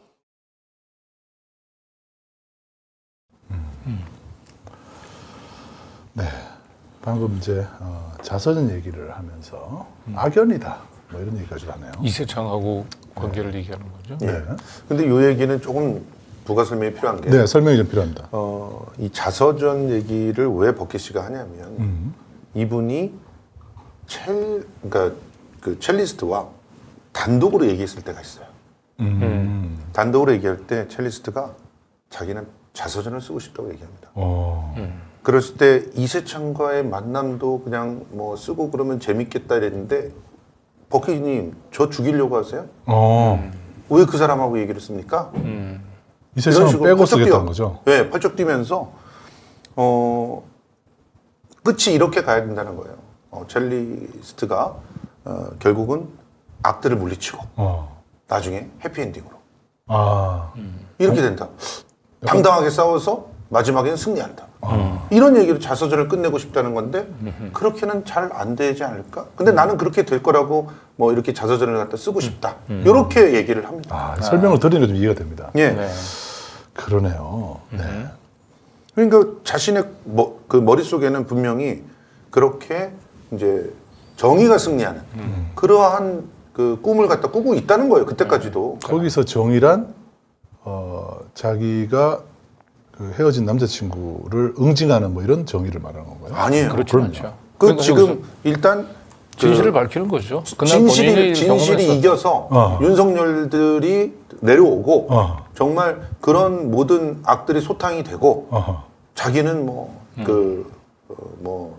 이후에 뭐 연주 여행도 다니고 이러면서 하는 걸 갖다 생각을 하는 겁니다. 그러니까 아까 얘기했던 이제 진실의 길과 신뢰의 길을 제시했던 두 친구들 얘기를 조금 또 다른 측면에서 얘기하자면 진실의 길을 얘기하고자 했던 거는 거대 권력이 덮고자 하는 진실, 당신이 목격했던 그 진실을 밝히라고 하는 쪽, 이것이 이 사건의 본질이라고 생각하는 쪽이고 예. 신뢰의 길을 택하라고 얘기하는 사람은 네가 이 공개를 원치를 않지 않았냐, 너의 의사를 무시하고 통화 내용들을 공개했던 그 남자친구를 응징하는 것, 이것이 이 사건의 본질이다. 이렇게 또 이제 주장하는 쪽이 있었던 거죠. 그러니까 이 사건의 본질을 권력이 은폐하려고 했던 진실을 밝히는 것이 중요하냐, 아니면 네가 원치 않는 것을 내 동의를 구하지 않고 공개를 했던, 그래서 너를 공부에 빠뜨렸던 남자친구를 응징하는 것, 이것이 이제 이 사건의 본질이냐, 서로 관점이 다른 거예요. 그래서 요 다음에 들려준 내용에서 보게 되면 이 진모 씨라고 하는 사람은 이 후자, 결국 이 남자친구를 응징하는 것이 이 사건의 본질이다. 이걸 이제 지속적으로 강조를 하고 있는 거예요. 그게 왜 본질이에요? 한번 들어보십시오. 네. 섭섭해 말고 이거 그냥 빨리 그냥 조용히 지나가라 이렇게 기도하세요. 그냥 차라리 이걸 자꾸 가다가 이 민주당 죽게 생겼네. 이렇게 지나가지지 않을 것 같아요. 지금 이제 여러 가지로 이제 계속 공격을 하는 입장이니까. 다 당사자가 선택한 거고 제가 봤을 적에는 지들끼리 싸울 일이거든요. 그거를 분리를 해야지 되는데 그냥 생판 모르는 트위터까지 괴롭히고 있는 거잖아요. 저 사람이. 그냥 차단하시거나, 그러니까. 차단했더니 그 다른 사람 통해서 저렇게 들어온 거라니까요. 사건이 너무 커졌어요. 사건이 지금 거의 일부러 키우고 있는 거잖아요. 제보자랑 저쪽에서. 자기네들이 뭐 알아서 차은님만 계속 죽이려고 하고 있었는데 이 사건을 그냥 그 남자랑 자기만의 문제로 계속 자기가 생각할 땐 그 남자랑 자기 문제니까 그렇게만 가려고 했는데 뭐 더 탐사해서 알아서 막 키우고 있으면 뭐 그것까지 어떻게 말려요? 아, 이거는 또 어떤 상황입니까? 그러니까 기본적으로 지금 이 상황을 어떻게 인식하고 있는지 그 인식의 차이를 정확하게 보여줍니다. 네. 그러니까 지금 제보자와 더 탐사가 한 편을 먹어서 그 첼리스트의 의사와 첼리스트의 안전은 도외시하고 그 사건을 계속 키우고 있다. 그러다 보면 민주당도 죽는다 같이. 민주당이 죽게 생겼다. 이런 식의 얘기를 해요. 근데 이 부분에 대해서 논리적인 어떤 연관성이 있는지 모르겠는데 이 똑같은 얘기를 하는 사람들이 또 있어요. 민주당 내에. 공교롭게도 이낙연계입니다. 아하. 이낙연계 사람들이 그런 주장을 펼쳤어요. 그래서 김의겸 그 의원한테 압박을 해서 사과를 하라고 유감 표명을 하라고 하지 않았습니까? 그 내용을 동일하게 저분이 하고 있다는 데에 대해서 굉장히 저 내용을 확인하면서 소름이 그러니까 돋았어요. 저분이 그 민주당을 굉장히 위하는 척해요. 근데 실제로 민주당을 위하려고 생각하는 건지 아니면 민주당을 위하는 척을 하는 건지는 모르겠어요. 모르겠어요. 네. 진짜. 왜냐하면 민주당이 저 일이 커진다고 해서 죽게 생길 일이 뭐가 있습니까? 민주당은요 당연히 의혹을 가지고 그 의혹이 제보가 들어와요. 제보가 들어오고 거기에 녹취까지 있어요. 그러면 그거를 물어봐야죠. 국회의원이 그런 것도 안 물어보고 뭐 합니까? 당연히 국회의원으로서 해야 될 일을 하는 거예요. 자, 어쨌든 지금 계속 이 진모 씨하고 그다음에 버키라고 버키. 하시는 분은 서로 입장이 지금 다른 거죠. 한 사람은 계속 진실을 밝혀야 된다. 예. 한 사람은 그 첼리스트를 공공에 모은 남자친구가 문제다. 그렇죠. 더 탐사가 문제다. 그래서 그렇게 얘기해 보는 거죠. 네. 근데 저 민주당 얘기가 나오면은 네. 이 민주당 지지자들은 움찔하죠. 그런가 진짜? 우리 민주당을 저렇게 하면은 위험에 빠뜨리게 되나?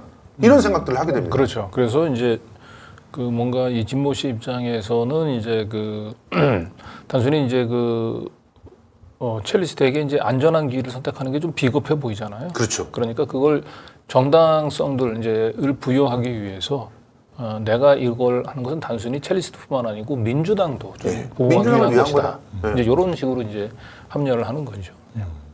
이 녹취들 보면은 또 그런 얘기도 나오네요. 여기 도와주다가 이재명에게 좋을 게 하나도 없다. 그러니까요. 이런 얘기도 나오네요. 예. 네, 그 뒤에 이제 그거를 먼저 들어볼까요? 그럴까요? 네. 네.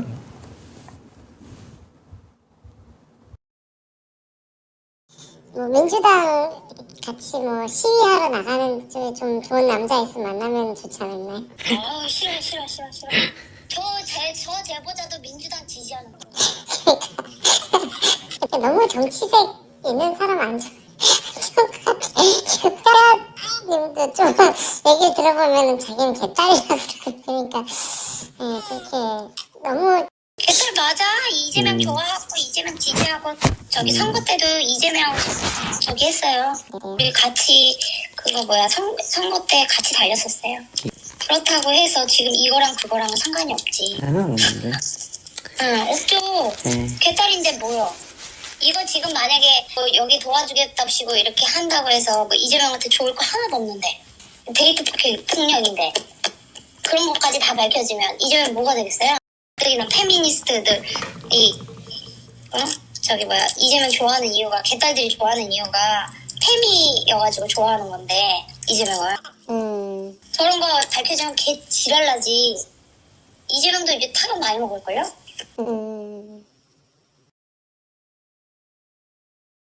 개딸이 팸이라서 좋아하나요? 그것도 좀 의외네요. 그러니까요. 개딸이 팸이라서 좋아하면은 그건 아닌 것 같은데요. 예. 그런데 이분이 이제 그 자기의 입장들을 정당성을 자꾸 부여하고 합리화하기 위해서 이제 그 이런 걸 자꾸 그 집착을 하면은 결국 그 민주당 이재명 대표한테도 하나 좋을 게 없다라고 하는 쪽이고 그러면서 이제 또 자기의 입장을 강변하기 위한 또 다른 기제가 남자친구를 굉장히 그 폭력남, 이 데이트 폭력이라고 하는 프레임을 가지고 이 제보를 하게 된 동기를 그걸로 몰아가는 거죠. 예, 그래서 결국은 이 진모 씨는 그래서 지속적으로 자신의 입장들을 강변하기 위해서 이 제보자 전 남자친구를 굉장히 폭력남으로 그래서 제보 동기 자체도 그런 이제 데이트 폭력의 연장선에 있는 걸로 이제 계속 그런 프레임을 지속적으로 가지고 얘기를 하는 거죠. 그러면은 이 버키랑 대화 중에서 첼리스트하고 이 제보자가 헤어진 어떤 경위에 이유에 대해서도 설명이 나오겠네요. 그래서 진모 씨가 이제 자기 나름대로 이제 아전인수적인 해석을 하는 거죠. 맞습니다. 아, 그것도 한번 들어보시죠. 악연이에요, 악연. 같이 있었어 봤자. 둘이 이제 헤어진 것도 뭐 지발로 나갔다고 뭐 얘기하나 본데 다른 사람들한테 쫓겨난 거예요, 쫓겨난 거. 얘기 들으셨잖아요. 비번 바꿔서 들어도 못 가게 해놓고서 다른 데에서 얘기할 땐 지발로 나갔다고 그러고. 아니에요? 미친놈 맞잖아요. 이혼한 거는 들으신 적 있으세요? 왜 이혼을 하셨을까? 그냥 남의 사생활인데 너무 궁금해 말자요. 그래요. 그런 것까지 우리가 알아서 뭐해요. 이혼한 건 이 새끼 때문에 이혼한 건 알아요. 제보자 때문에. 아, 제보자 때문에 이혼했어요? 네. 그거 뭐 법 이혼할 때 뭐 1,000만 원 빌려줬네 이거. 저 새끼가 그 뭐야 태아님하고 주고받은 문자 남편 신랑한테 다 보내가지고 미친놈이라니까. 신랑한테 다 보내가지고 저기 뭐 태아랑 나랑 좋아하는 사이다 이래가지고 이혼한 거야. 와, 이혼 이유가 제보자 때문이라고 얘기를 하네요. 제보자가 저는 저 아니, 내용을 좀 다 필요한 것 알고 같아요. 있기 때문에 너무 네. 웃긴 게요. 저 진모님 전 남편의 그 이혼 사유 주장을 한 그런 사유서 그게 다 있습니다. 보여드릴게요. 그러니까 이게 알지도 못하면서 그 엉뚱한 허위 사실을 유포하면 큰일 나요. 지금 그러니까 첼리스트로부터 무슨 얘기를 들었는지 모르지만 이 두 사람이 이혼하는 데에는 다른 사유들이 다 굉장히 많아요. 그렇죠. 한 가지로 설명할 수는 없죠. 예, 그 중에 하나가 본인이 보호 관찰을 받게 됐던 이유랑 통합니다. 아, 그러니까 그런 걸 모르시면서 한쪽의 얘기만 듣잖아요. 아니 진지님은 그 저한테 왜 차단을 하시고 얘기를 안 하시는지 모르겠는데 진모님이 그러니까 뭐 어떤 얘기를 해서 궁금한 게 있으면 좀 다른 쪽도 얘기를 들어봐야 되는 거 아닙니까? 저한테는 다른 쪽도 얘기를 들어보라고 많이들 얘기를 하시는데 그러니까 좀 사실관계를 확인하고 얘기를 하시는 게 필요할 것 같고요. 그러니까 어쨌든 이제 저 일반적인 때는 주장이다. 이제 진보 입장에서는 이제 버키라고 하는 사람도 일종의 이제 끊임없이 이제 자신과 이제 입장과 같은 입장을 좀 만들어야 된다는 그런 생각들을 가지고 그렇죠. 그럴 리 없다 보면은 이제 그 제보자를 좀 악마화해야 되고요. 그러다 보니까 그 첼리스트가 이제 그 전 남편하고 이제 이혼하게 된 경위도 마치 그 이 제보자한테 있는 것처럼 제보자가 뭐 거의 그럴 정도면 사실 인격 파탄자죠. 그렇죠. 예, 그 문자를 보내가지고 전 남편한테 이제 뭐 자신하고 불륜 사실을 뭐 얘기했다라고 하는 건데 이거 뭐 진짜 천부당 만부당 이거는 말이 안 되는 얘기인데 이런 거짓말을 본인이 첼리스트부터 그렇게 얘기를 들었는지는 모르겠어요. 그런데 전혀 사실과 다른 얘기로 이 제보자를 전 남자친구를 이렇게 지금 폭력남 그리고 굉장히 좀 인격 파탄자로 좀 만들어가고 있는 과정들인 거예요. 네. 그러니까 그 서류들을 공개하지 않는 거는 다 갖고 있음에도 공개하지 않는 거는 제보자는 지켜주고 싶기 때문에 그런 거예요. 사생활 얘기를 하고 싶지 않고 사생활 프레임으로 가지 않게 하기 위해서 최선을 다하고 있는 겁니다. 그렇죠. 그러니까 제보자가 이제 저하고 쭉 얘기할 때도 이런 식의 이제 부당한 공격들이 투기 공간에서 많이 있을 때 굉장히 답답하고 힘들어했는데 네. 제가 끊임없이 이 부분들은 좀 참고 가야 된다. 지금 중요한 걸 여기서 이걸 첼리스트의 이런 당신을 공격하는 것에 대해서 맞공격하고 이러면 이 사건 본질이 정말 개인의 치정으로 흘러갈 수밖에 없다. 예. 그래서 상당히 뭐 사실 이 제보자가 그런 부분에 있어서 공감을 하고 뭐 자제를 상당 부분 많이 했죠. 그럼요. 네. 자, 그러면서 첼리스트에 대한 이제 기대를 좀 접자 이런 얘기도 했다면서요? 맞습니다. 네. 그 부분 한번 들어보시죠. 네. 그냥 이건 기대 접자요. 네, 우리는 그냥 기대 접자예요. 이게 그러니까 기대를 했었는데 멀리 다 날아갔잖아요.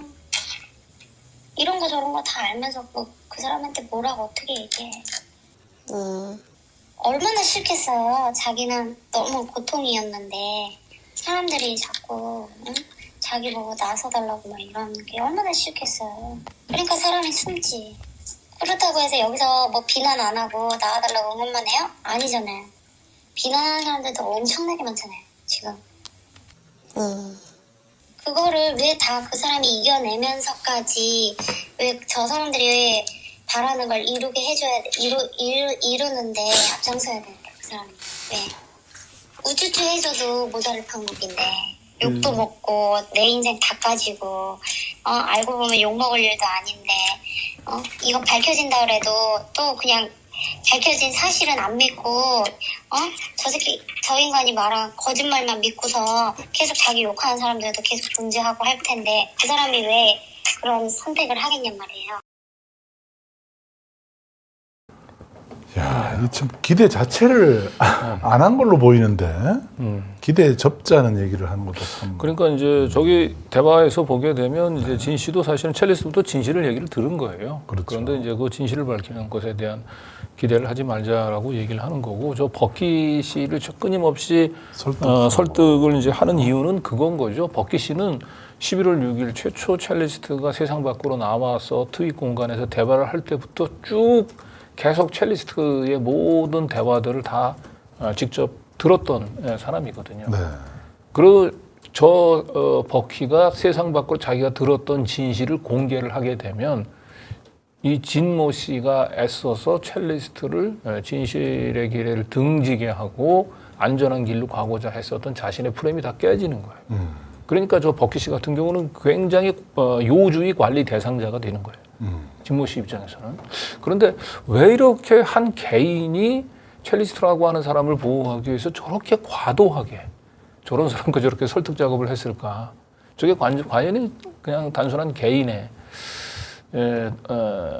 순전한 그냥 개인적인 판단에서 저렇게 하는 것인지 뭐 의문이 사실은 들지 않았어요. 너무 이 진모 씨는 그냥 단순히 저게 개인적인 행동이라고 보기에는 여러 가지 너무 좀 석연치 않습니다. 네. 본인이 사실 이전에 그 진행자를 과도하게 이렇게 간섭을 하고 개입을 했다라고 하는 주장을 하면서 쳐냈잖아요. 근데 본인이 개입하는 거에 비하면은 그분은 그냥 정말 도와주기 위해서 경찰에 문의를 대신했을 뿐이잖아요. 이런 것들의 그 하여튼 비교를 한번 해보시면 어떨까 생각이 듭니다. 네.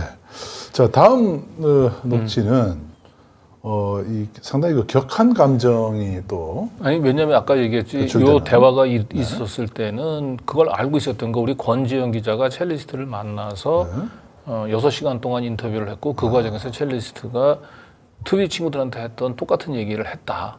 그래서 이걸 가지고 더 탐사에서 곧 방송을 할 거다라고 하는 걸 알고 있었던 겁니다. 알고 있었던 상태. 그런 상태에서 이제 이 더 탐사와 제보자에 대해서 굉장히 격한 감정을 좀 토로한 거죠. 그렇죠. 예, 그 부분도 한번 들어보시죠. 네. 오늘 뭐 6시간 동안 취재한 거 방송 내보낸다 그랬나 보네. 아, 그래요? 우리 돈을. 예. 6시간 치대,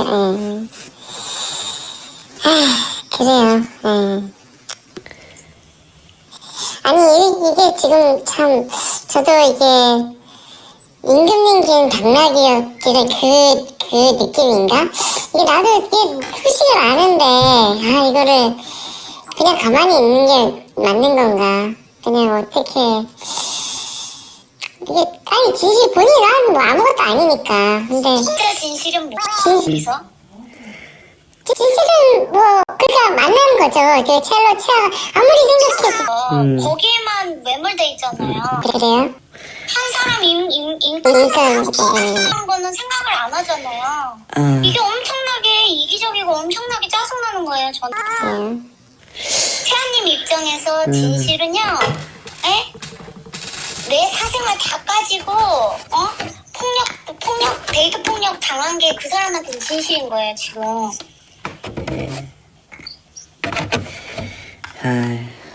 그게 중간이 돼야 되는데 저 제보자가 그거랑 이거를 막 섞어가면서 채안이 엄청나게 괴롭힌 거예요. 지금 거의 사람을 피말리면서. 끝났죠. 네. 그런데 뭘 자꾸 막 요구를 해. 그럼 채아님 인생 어떻게 할 건데?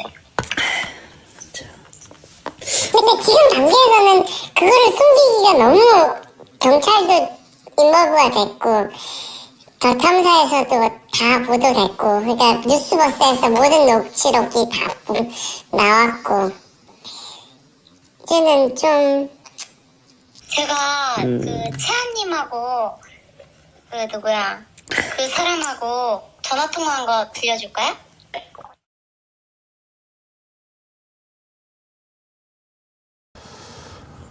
네, 지금 방금 두 사람 사이에 좀 격한 감정이 표출이 되는. 네.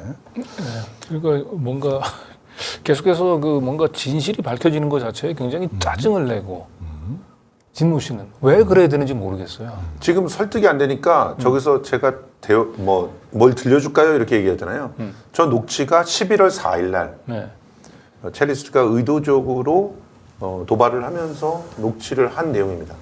그래서 거기에 뭐 비속어라든가 욕설이라든가 그런 것들이 많이 들어가 있는 거. 네. 그것을 들려주는 거예요. 저런 식으로 이제 설득 하다가 안 되면 저런 내용을 들려주는 그런 패턴이 있었던 걸로 보입니다. 네. 저거는 사실은 이분들이 저한테 11월 28일 날 저한테 이 첼리스트 입장에서 방송을 좀 해줬으면 하는 접촉을 해온 적이 있거든요. 네. 그런데 그 접촉을 할 때도 이런 녹취들이 있다. 어허. 그러니까 그거를 이제 제공할 수 있다. 이런 얘기를 하면서 그런 첼리스트가 지금 사실은 제보자 때문에 굉장히 고통을 당하고 있다는 얘기를 하거든요. 네. 그러니까 그런 식의 설득들을 몇몇 그 진보 유튜브 채널에도 가서 했던 것으로 저는 알고 있어요. 충격적이게도 거기에 정천수 씨도 끼어 있었던 거죠. 예. 그래서 이분들이 지금 같이 움직이고 있군요. 자, 그래서 그러면 지금 이제 다음 녹취는 이 내용이죠. 네. 이 진실을 밝히려면 이 남자친구 제보자가 괴롭힌 것부터 먼저 밝혀야 된다. 제보자가 예. 첼리스트를 괴롭힌 것부터. 그러니까 지속적으로 이 프레임을 가지고 이분들은 움직이는 겁니다. 맞습니다. 네, 그러니까 한동훈, 윤석열이 아니고 이 사건에 있어서 악마는 제보자가 돼야 되는 제보자다. 거예요. 이걸 계속 강조하는 겁니다. 예. 자, 그것도 한번 들어보시죠. 거기에서 막 그러는 거 보고 막 저기 하고 막 그 뭐지 걱정하고 아 그래도 좀 진실을 밝혀주는 거 어떨까. 진짜 진실을 밝히고 싶으면 첫 번째가 제보자가 엄청나게 괴롭혔다는 것부터 밝혀야 되는 거예요. 일이 순서가 그렇잖아요. 그런 사람이 갑자기 민주투사인 것 마냥 여기서 나오잖아요. 네가 밑바닥을 아직 덜 봤구나 이러면서. 이게 더 탐사에서 방송하고 나선데. 그렇죠. 미친놈이에요. 네. 근데 제보자가 첼로를 공격했다는 거는 뉴스거리가 되지 않지만은, 그러니까 근데 사건에 대한 전모를 밝히는 거는 그 날에 대해서 전모를 밝히는 건 뉴스가 되니까. 두고 봐요. 지들 먹고 살려고 하는 거잖아요. 남 죽이면서. 그렇죠. 그게 어떻게 정의롭고 위대한 일이야. 그렇죠. 맞습니다. 다 이해가 되는데. 저는 그게 잘못됐다는 거예요. 그게 뭐가 급해가지고 그걸 그렇게 빵 터뜨려. 충분한 채아님하고 공감도 있었어야 되고 채아님 얘기 들었으면 제보자를 띄어내던가 하던가. 다 같이 가자는데 저렇게 서로 싫어서 학을 떼는 사람들 보고 같이 하자 그러면은 누가 같이 하냐고요. 나 죽이려고 그러는 거 뻔히 알면서 거기에 왜 협조를 하는데요. 어떤 사람이에요? 버키님 같으면 하시겠어요? 저는 안 해요. 저도. 방법 자체가 잘못됐잖아요. 그렇죠. 그게 중요하고 위대한 일이라고 해도 방법이 잘못됐는데 뭐 여기가 국힘당도 아니고 그럼 다를 게 없는데 민주당이 왜 필요해요? 이게 그러니까 계속 그렇게 꼬리를 물어서 들어가는 일이라니까요. 그러면 이게 반대쪽에서 만약에 알게 되면 얼마나 신나는 일이야 이게. 걔 밟으려고 그럴 텐데 그걸 저걸로. 아이고 참. 그래요. 아이고. 네. 저 대화의 전제는 남자친구가 첼리스트를 엄청 괴롭힌 걸로 네. 돼야지 이제 가능하네요. 그런 그렇죠. 거죠. 지금 뭐 더 글로리로 자꾸 제가 얘기를 드는 게 뭐 많은 분들이 봤기 때문에 그러는데 네. 강연남 씨의 남편과 강영남 씨 정도로 어, 지금 가정폭력. 생각을 하고 있는 거예요. 네. 그래서 가정폭력을 막 하던 사람이 뭐 진실을 밝힌다고 무슨 제보를 했다는데 그걸 왜 도와줘야 되느냐? 그런 식이죠. 이런 식의 얘기를 하는 거예요. 그런 식의 얘기가 전혀 사실이 아닙니다. 그런데 이제 상당수 이제 트윗 친구들은 이 진모 씨 얘기에 다 넘어갔죠. 예, 그렇게 보입니다. 예. 그런데 이제 좀 쭉 사건을 보니까 이 진모 씨로부터 들었던 얘기가 사실과 많이 다르다라고 하는 걸 이제 뒤늦게 깨달은 거죠. 예. 그리고 이제 제보자의 진심을 이제 뒤늦게 깨달은 분이 이제 드디어 이제 시민 고발단에 이제 합류하기 시작하고 예. 있는 거고 예. 지금 방금 이제 진모 씨하고 대화를 나누는 이 버킷 씨도 이제 드디어 예. 우리 트윗 공간에서 진실을 덮는 세력과 맞서서 이제 우리들이 나서 직접 진실을 밝히겠다. 더 이상 더 탐사 뒤에서만 있지 않겠다라고 지금 얘기를 하고 나선 상황입니다. 지난번에도 봤지만 그 보호 관찰 문서를 봤잖아요. 예, 예. 그리고 이제 집안에 사실 좀 이렇게 막 폭력이 난무했던 예. 그런 흔적들 이런 것들을 저희가 잠깐 봤는데 이번에는 요 제보자가 첼리스트하고 이제 7월 19일 이후부터 8월 초까지 제보자하고 첼리스트하고 두 사람이 통화 기록이나 문자 등을 바탕으로 첼리스트 일정을 지금 재구성을 했거든요. 예. 달력으로 좀 표시를 좀 했는데 하나씩 좀 보겠습니다. 7월 19일에는 이제 술자리 통화가 있었고요. 정확히 얘기하면 이제 7월 20일 새벽 2시. 아, 그렇죠. 그렇죠. 아, 20일 새벽에 아니죠. 통화했었네요. 그러니까 7월 19일 날에 우리가 추정하기로는 10시부터 그렇죠. 아니, 그러니까 예. 술자리는 있었고 예. 있었고 통화는 20일 새벽에 있었어요. 20일 새벽 네. 3시경에 있었던 거죠. 그렇죠. 그리고 이세창과 같이 밤을 샌 걸로 보이고 그리고 그날 저녁에 또 이세창 생일 파티를 또 통화를 했군요. 그렇죠. 그러니까 맞습니다. 7월 20일 이제 잠깐 남자친구하고 통화를 하고 난 뒤에 이제 그 집에서 자고 새벽 4시인가 5시에 또 일찍 나와서 이제 맞아요. 결국 이제 이세창이 기다리고 있던 이제 모텔에 가서 두 사람이 그날 10시에 나옵니다. 네. 네. 그거는 이제 그 조선일보가 자기네 다 보도를 CCTV에서 이제 확인을 했다 이렇게 얘기를 했죠. 네. 네. 그리고 그날 저녁에 또 이 생일 첼리스트는 파티. 이제 이세창이 열리는 생일 파티에 간다고 또 집을 나가죠. 네.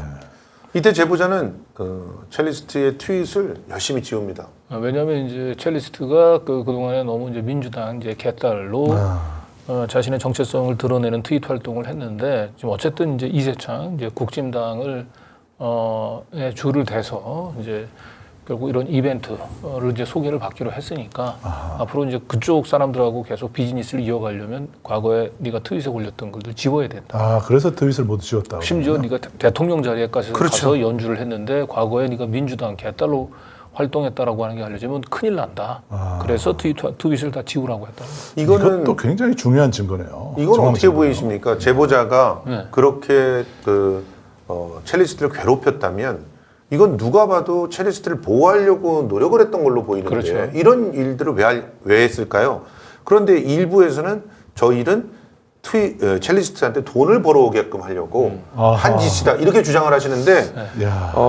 뭐 사실은 그렇게 제보자가 돈이 없는 사람이 아니고요.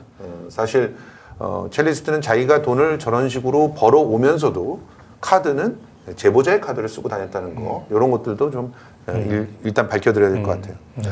그리고 21일 날은 입금 얘기를 했군요. 네. 입금 얘기. 이세창이 입금시켜준다는 녹취. 그런데 입금을 시켜준다고 저렇게 녹취가 뻔히 있는데도 그런데 트윗 공간에서는 예. 이제 현찰로 자기는 현찰로 받았다고 받았죠. 얘기했죠. 그렇게 주장을 합니다. 그리고 22일 날은 배드칸이 드디어 등장을 하네요. 네. 배드칸 씨는 뭐 첼리스트를 안다고는 그랬는데. 예. 그 저거는 이제 물론 이제 첼리스트가 이제 남자친구한테 보냈던 문자하고 이제 통화에서 또 나온 얘기이기 때문에 그렇죠. 저건 또 백악관 입장에서는 또 다르게 얘기할 수 다르게 있어요. 얘기할 개연성도 있다는 것을 네. 알려드립니다.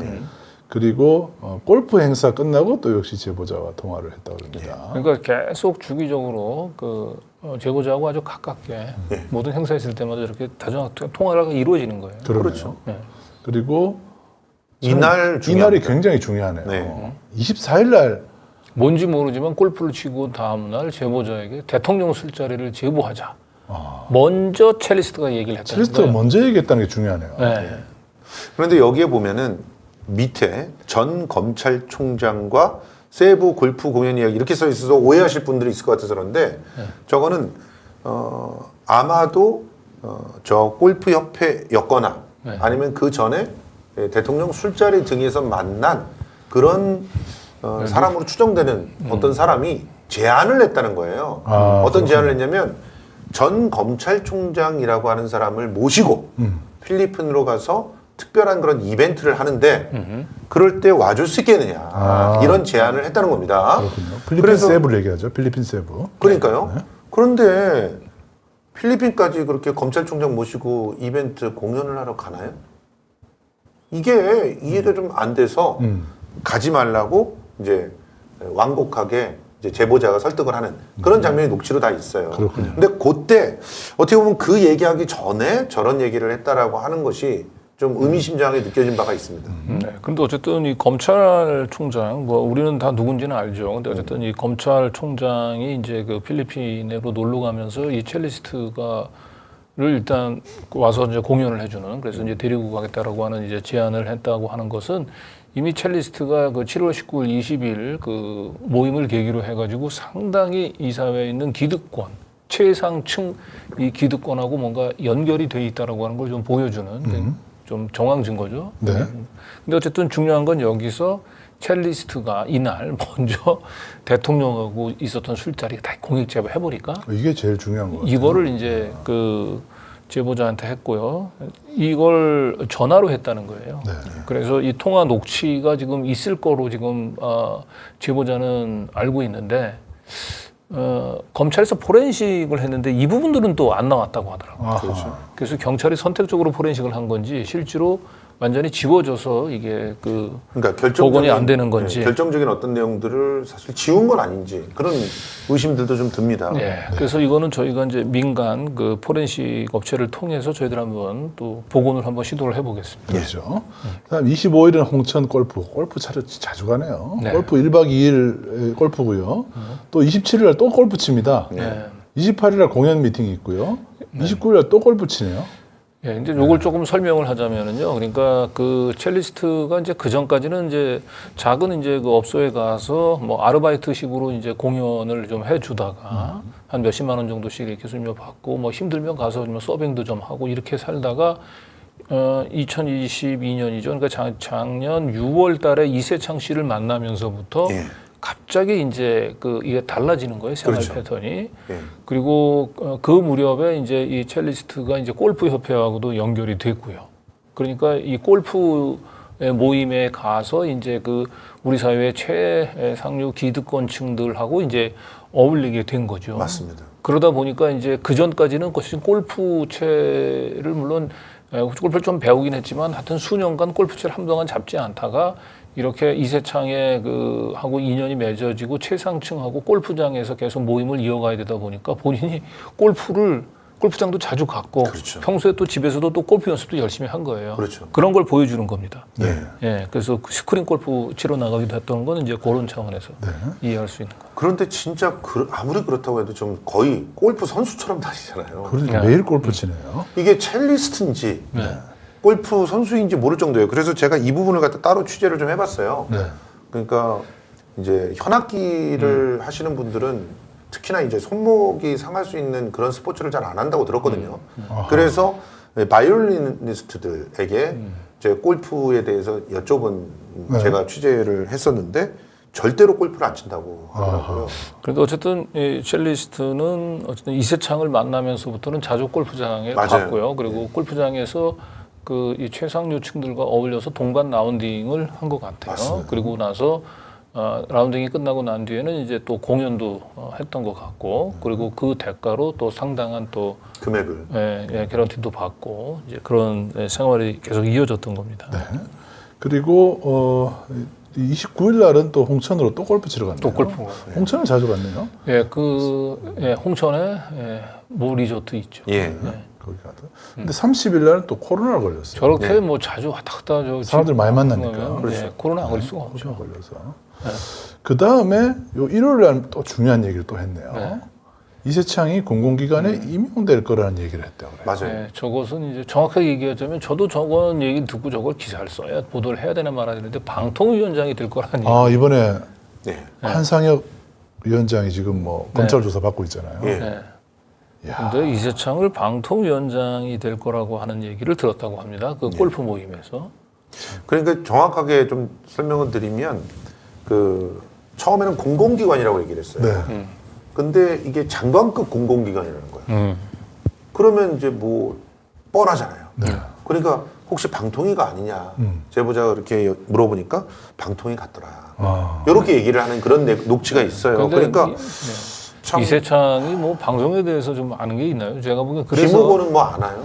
김우고는 지금 언급됐는데 방송에 대해서 아는 게 전혀 아니 그래서 없어요. 저는 이거는 너무 좀 현실성이 없어서 사실은 이거는 방송에 저는 다루지는 않았는데 어쨌든 이 제보자하고 통화해서 그 이런 얘기를 한 것은 사실입니다. 맞습니다. 첼리스트가 내가 이번에 골프 가가지고 그 국힘당 뭐 이런 쪽에 관계 있는 그 인사들로부터 들은 얘기인데 우리 이세창 총재가 방통위원장 된대라고 하는 얘기를 했다고 합니다. 여기 또 윤상현도 나오고요. 그렇죠. 그런데 이제 아까 코로나 걸려서 귀가를 했는데 이제 뭐 실제로 윤상현 뭐 의원 쪽에서는 뭐 이런 일이 없다고 이제 부인을 할 거예요. 첼리스트 예. 자체를 모른다고 얘기를 했으니까. 예. 그런데 첼리스트는 이제 윤상현 의원이 이제 코로나 걸렸으니까 자기가 좋은 곳에서 격리할 수 있는 이제 좋은 시설을 이제 알아봐주겠다. 네. 이제 그런 제의가 윤상현 의원으로부터 왔다. 예. 이제 그런 얘기를 제보자한테 한 겁니다. 네. 그래서 제보자는 저 때 가지 말아라. 네. 왜냐하면은 코로나가 걸렸잖아요. 그러니까요. 코로나 걸렸으면 당연히 자가 격리가 기본 아닙니까? 그게 기본이죠. 예. 그런데 격리할 수 있는 어떤 곳을 마련해 주겠다? 저 때는 사실은 물론 이제 예전에 이제 우리 그 문재인 대통령 시절처럼 공공 격리 기관들을 갖다가 마련해 주면서 격리를 할 수 있게 해주는 그런 시절은 아니에요. 네. 그런데 그렇다고 해도 모텔 같은 데나 뭐 혹은 무슨 리조트 같은 데나 이런 데서 그런 데서 격리를 시켜줍니까? 병원 아니면 격리라는 게 불가능한데 병원도 격리 시설로 저렇게 사용하지 않잖아요. 그러니까 여러모로 부적절하다고 생각을 해서 그것을 거절합니다. 그러니까 윤상현에 대해서는 거절해요. 근데 그 다음날 그 다음날 이세창의 호출이 있었다고 하면서 아마도 이세창을 얘기를 하면 보내주겠지라고 생각했던 게 아닐까 그런 생각들이 좀 드는데 또 한 번 격리 장소로 나오라고 한다더라.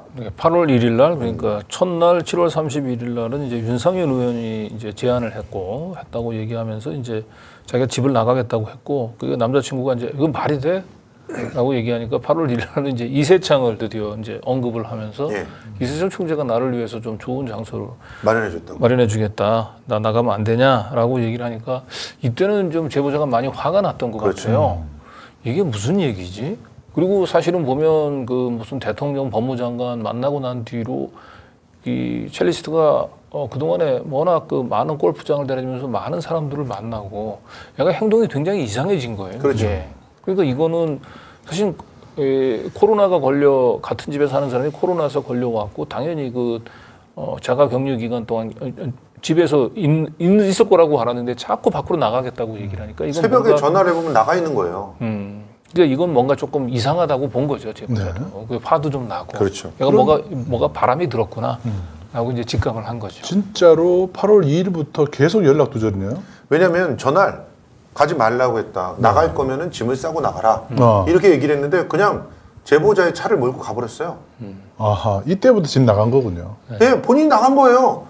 본인이 나간 거예요. 그러니까 아니 저 쫓겨났다고 하면요 어떻게 벤츠를 몰고 나갑니까? 그것도 제보자의 차를 몰고. 네. 그러니까 제보자는 사실은 이 첼리스트가 집을 나가는 것을 허락하지 않은 거예요. 안 나갔으면 좋겠다라고 얘기한 거고. 당연하죠. 그거 뭐 저 남편도 그럴 수 있고 아버지도 그럴 수 있지만 나간다고 했어요. 너 나가면 봐. 나가면 저 짐 싸갖고 나가. 이게 나가라는 얘기입니까? 예, 이 과정은 전부 통화 녹취가 돼 있기 때문에 이거는 제보자의 일방적인 주장이 아니고 증거로 뒷받침되는 내용이에요. 그렇습니다. 그렇죠. 지금 뭐 써놨습니다만은 통화 기록을 바탕으로 재구성한 예, 겁니다. 그렇기 때문에 사실은 이 제보자가 쫓아낸 거다라고 하는 것은 이제 사실이 아닌 것이고. 그렇죠. 허위 사실이에요. 그리고 뭐 늘상적인 상습적인 폭력에 시달린 끝에 첼리스트가 만약 도망 나오듯이 나온 것도 아니란 말이에요. 그렇습니다. 예, 그건 상황이 반대예요. 아니 저거 차를 절도해 간 겁니다. 사실상. 네, 그렇죠. 네. 그리고 좀 쭉 이제 8월, 9월, 10월 뜨문뜨문 이제 이 일정들이 있는데 예. 제가 좀 궁금했던 일정 중에 하나는 9월 16일입니다. 예. 9월 16일에 통화를 52회를 시도를 했어요. 네, 첼리스트가 남자친구. 남자친구한테 해온 거죠. 9월 16일이면 좀 집을 나가고 난 뒤에 지금 며칠이나 됩니까? 한 달 한 열흘 정도 지난 다음이죠. 한 달, 보름. 그렇죠. 네, 한 달 보름 정도 지난 다음. 그러니까 거의 한 3년 가까이 같이 지냈고 뭐 같이 결혼하자고 하면서 이제 뭐 어머님한테 인사 좀 드리러 가야 되겠다고까지 얘기를 하고 결혼을 전제로 같이 이 동거를 하던 사람이 자기 코로나 기간 중에 나가가지고 한 달 동안 연락도 제대로 안 되고. 원래 8월 8일 날요. 들어온다고 해요. 다시 집으로 들어오겠다 그래요. 그러니까 안 돼. 너 못 이제 나는 너랑 같이 살 생각 없어. 네. 그 차나 보내. 그러니까 차를 또 보내요. 차를 보내요. 근데 차를 봤더니 그 차를 보내라고 하는 얘기가 무슨 얘기였냐면 어디 갔는지를 좀 알고 싶었던 거예요. 블랙박스가 꽂혀 있어요. 아하. 그리고 블랙박스를 연결해 봤더니 1월 달부터 흔적이 없어요. 그러니까 1월 달부터 빼놓고 다닌 거예요. 네. 블랙박스를. 그렇죠. 그렇기 때문에 이제 그때서부터는 사실은 이제 그 제보자도 첼리스트에 대한 신뢰가 깨진 겁니다. 완전히 깨진 거죠. 네, 그래서 얘가 이제 완전히 밖으로 돌더니 이제 바람이 들었구나. 예. 이제 이거는 같이 나하고 동지가 아니구나 이제.라고 이제 마음을 사실은 접은 거예요. 그런데 첼리스트는 뭔진 모르지만 9월 16일 날 다시 밖으로 돌다가 집으로 들어오고 싶었던 것 같아요. 아니, 지금 전화를 갖다가 저기 보면은 이제 초록색으로 돼 있는 거, 빨간색 말고 초록색으로 돼 있는 건 전부 다 그쪽에서 건 거예요. 그리고 거는 것이 처음에는 부재중 전화로 있다가 나중에 8월 22일서부터는 그냥 전화를 아예 차단을 해놓습니다. 그래갖고 차단한 상태에서 전화가 계속 오는 거예요, 저렇게. 네. 그러니까 제발 좀 나를 좀 받아주라라고 얘기하는 거죠. 쉬운 두통. 이게 어떻게 가정폭력에 시달린 사람이 누가 스토커인지 사실은 단적으로 보여주는 사례인 거죠. 과연 저게 남자친구가 폭력남이고 그렇게 스토킹을 했다고 얘기한다면 첼리스트가 왜 제보자한테 저렇게 서로 쉬운 두통이나 그리고 차단까지 걸었는데도 집요하게 전화를 시도를 했는지. 저 9월 16일에 쉬운 두통의 전화가 둘 사이의 관계를 뭐 상징으로 좀 보여준다고 생각합니다. 네. 자, 그다음이 제가 좀 제일 놀랐던 부분이에요. 그 단톡방에 네. 그 스페이스에 박경수 변호사가 있었습니까? 글쎄요, 그 변호사가 누군지는 모르겠어요. 아, 누군지는 네. 모르나요? 그런데 어쨌든 트윗 친구들 간의 오고 가는, 아까도 얘기했지만 이 트윗 공간이라고 얘기하는 것이 첼리스트의 마음을 움직이는 데 있어서 굉장히 중요한 역할을 하거든요. 예. 어느 쪽으로 대화의 분위기가 조성이 되느냐에 따라. 그런데 이러한 트윗 친구들 대화에 변호사도 참여했었다라고 하는 것을 보여주는 네. 예, 그 내용이 나옵니다. 아, 박경수인지는 아직은 확인 안 됐는데. 그렇죠. 모릅니다. 네, 같이 들어보시죠. 네, 그래요. 네, 그래서 그런 사정이 있었네요. 그러니까 가만 생각해봐요. 저기 사장님 입장에서 미치고 팔짱 뛸 일이고 저놈은 계속 의심한 걸로 사실화 만들고 있는 거니 둘이 싸워서 결론 내야지 뭐. 응. 근데 저런 식으로 얘기하는 사람 때문에 위에서 채아님이 움직일 거라고 생각을 할 수 있나?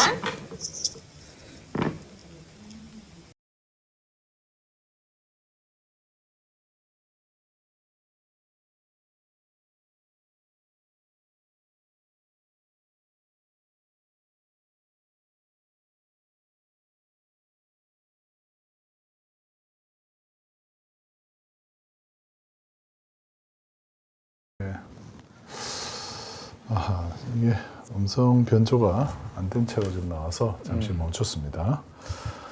네, 오늘 변조를 저희가 했어야 되는데 확인을 못하고 방송을 한 것 같습니다. 자, 그럼 뭐 말로 설명해 주시죠. 이 변호 어떤 내용인가요? 이게 내용이 네. 그 어쨌든 이제 변호사들이 그 과거에 요때는 아니고요. 이제 과거에 대화에 참여했다. 이제 그런 내용들을 이제 보여주는 건데. 근데 이거는 일방적인 주장이기 때문에 네. 실제로 확인이 안 됩니다. 아, 그렇군요. 네. 그러니까 지금 진진 같은 경우는 이 버키라고 하는 사람을 설득하기 위해서 다양한 기술을 다 쓰는 거예요. 근데 그 중에서 이제 버키라고 하는 사람이 계속 이렇게 질문을 던지잖아요. 질문을 던지니까 그 질문을 던지는 것들에 대해서 일종의 뭐라고 할까 권위가 있는 그런 사람들의 이런 견해들을 전해주고 싶은 거죠. 그래서 이제 변호사가 참여를 했었고 이걸 들었다. 뭐 이런 식의 주장들을 갖다가 하면서 자신의 의견이 이제 옳다. 뭐 이런 식을 계속 이제 좀 강조하고 있는 그런 내용이라고 보시면 될 것 같습니다. 네.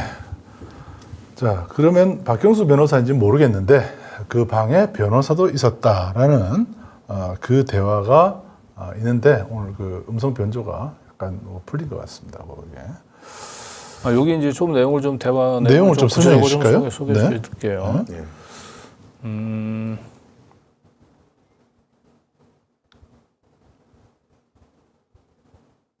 네. 이게 이렇게 버키가 이렇게 얘기합니다. 전혀. 그러니까 변호사 측에서는 가끔 이제 스페이스에도 나오시고 그랬는데 아하. 그것도 이제 더 이상 안 하시나 봐요. 이렇게 물어봐요. 그러니까 스페이스 박경수 같은데 그러면. 뭐 박경수인지 누군지 모르겠는데 변호사 측에서는 가끔 스페이스에서도 나오시고 그랬는데 이제 더 이상 안 하시나 봐요. 이제 이렇게 물어봤다는 거예요. 그러니까 이 부분이 이제 실제로 그런 그쪽에 변호사가 참가했는지 네. 네. 아니면 변호사들이 참가해서 이런 얘기를 했다라고 들었는지 이거를 확인을 하기가 좀 어렵다는 그런 상황입니다. 그렇군요. 하여튼 그 대화 내용은 이게 이제 오늘의 하이라이트인데 이건 나중에 또 그러면 네. 이런 방법은 어떻습니까? 그냥 그 그렇죠. 음성을 내놓지 않고 음소거한 채로 글만 좀 보여주세요. 글만 저희가 설명을 하면 어떨까요? 예, 마이크 켜주시고. 예. 예. 잘 안 들리고요. 일단 틀어주십시오. 네. 오디오 그런 식으로 음소거 오디오를 끄고 둘 다 네, 이렇게 그냥 글을 보여주시면 저희들이 글만- 읽어드리면 되니까. 그것만 따로 지금 공개하기 좀 그래서. 예. 네. 네. 그래요. 그런 사정이 버키가 있었네요. 그렇게 하면서. 그런 사정이 있었네요. 그러네요. 플레이 해주시죠. 네. 치안 입장에서 미치고 발작 될 일이다. 저놈은 계속 의심한 걸로 사실하고 있으니 둘이 싸워서 결론 내야지. 진진이 얘기하는 거죠. 네. 그러니까 이건 둘이 소송전을 펼쳐서 해결해야 될 일이고 네. 우리는 그거를 도와주면 된다. 네. 응원하면 된다. 이런 식의 주장을 하는 거죠. 네, 쭉. 네. 자, 저런 식으로 얘기하는 사람에 의해서 치아님이 움직일 거라고 생각을 할 수 있나? 진진이 저렇게 얘기를 하죠. 그랬더니 그래요. 그건 확실하게 얘기했어. 남자가 좀 부족한 면이 많다. 나이도 있고 그러니까 버키가 얘기를 했습니다. 버키가 이어서 얘기를 하죠. 충분히 의체증 아니면 좀 쪼이는 그런 행동을 했다. 그건 이해가 되네요. 남자 그러니까 좀 부족한 사람이에요. 직업도 없고 그러니까 방해만 있다고 그러니까. 그래서 약간 진진의 말을 또 계속 유도하려고 예. 계속 얘기를 하고 있는 것 같아요. 맞습니다. 그랬더니 네, 좀 동조를 해주고 있습니다. 아무런 사회생활도 뭐 저거 못하는 사람이고 부족한 사람이다. 알겠다. 네 말 알겠다. 그렇게 하면서 예, 제가 너무 빨리 읽고 있나 봐요. 네. 사실은 저 제보자가 방에만 있었던 건 아닌데 네, 이제 당시에 다리를 다쳐가지고 이제 집에 있었군요. 예, 집 밖에 나가는 거를 좀 즐겨하진 않았죠. 네, 일을 어찌할까. 좀 이제 답답해하고 있네요. 예. 젤리스트가 좀. 그러니까 변호사 측에서는 가끔 이제 스페이스도 나오시고 그랬는데 그것도 이제 더 이상 안 하시나 봐요. 그러니까 기본적으로 와서 뭐해요? 그러니까 저거 진진이. 그렇죠. 더 문제 생길 수 있으니까 이해하겠습니다. 그러니까 라고 진진도 얘기했죠. 변호사가 가끔 스페이스에 나온 것을 인정하고 있는 거죠. 네. 예. 요까지만 보면 될 것 네. 같아요. 이겁니다. 예. 변호사가 스페이스에 등장을 했다라는 것이 버키님의 증언을 통해서 얘기를 그리고 한 했고, 번 어쩌다 등장한 게 아니고 가끔 나온다라고까지 네. 얘기를 예. 했죠. 여러 번 나온 것 같고요. 그리고 이제 요 대화 12월 6일 날 요 대화할 요 시점에는 이제 변호사가 더 이상 안 보인다는 거죠. 네. 그래서 변호사 입장에서는 이제 소기의 목적을 달성했다고 볼 수 있는 거죠. 네.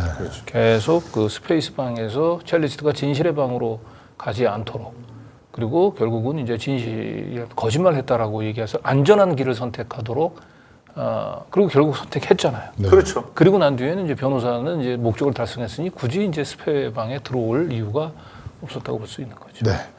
자, 이제 마지막 녹취인데요. 앞으로 그러면 어떻게 살 거냐 이런 얘기죠. 예, 네. 그렇습니다. 그거 한번 들어보시죠. 이것도 안 돼 있습니까? 그 밖에서 좀 확인 안 되나요? 그래서 네네. 네 일단 그러면 예, 그 확인이 안 되면 예, 자막으로만 보여주시죠. 그래서. 네.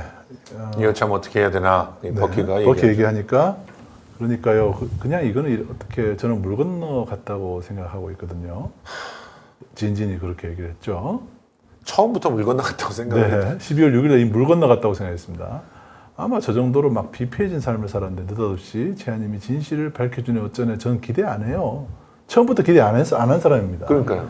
그리고 그렇게 해달라고 말도 못하겠고 너무 잔인하잖아요. 그랬더니 버키가 채아님의 앞으로의 삶의 계획 같은 건 혹시 들어보신 적 있으세요? 얘기하기로는 한국에서 못 산다 그런 얘기를 하셨는데 그랬더니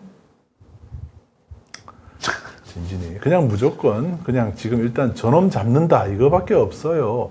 아 뭔가 계속 대화를 하고 있군요. 네, 그랬더니 버키가 했죠. 그리고 네, 거기까지입니다. 네. 아, 그러니까 이제 그 대화 중에 첼리스트가 나는 이제 한국에서 더 살 수 없다 이런 얘기를 한 모양이네요.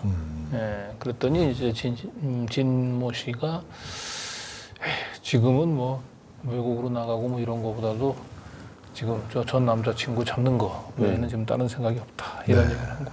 네.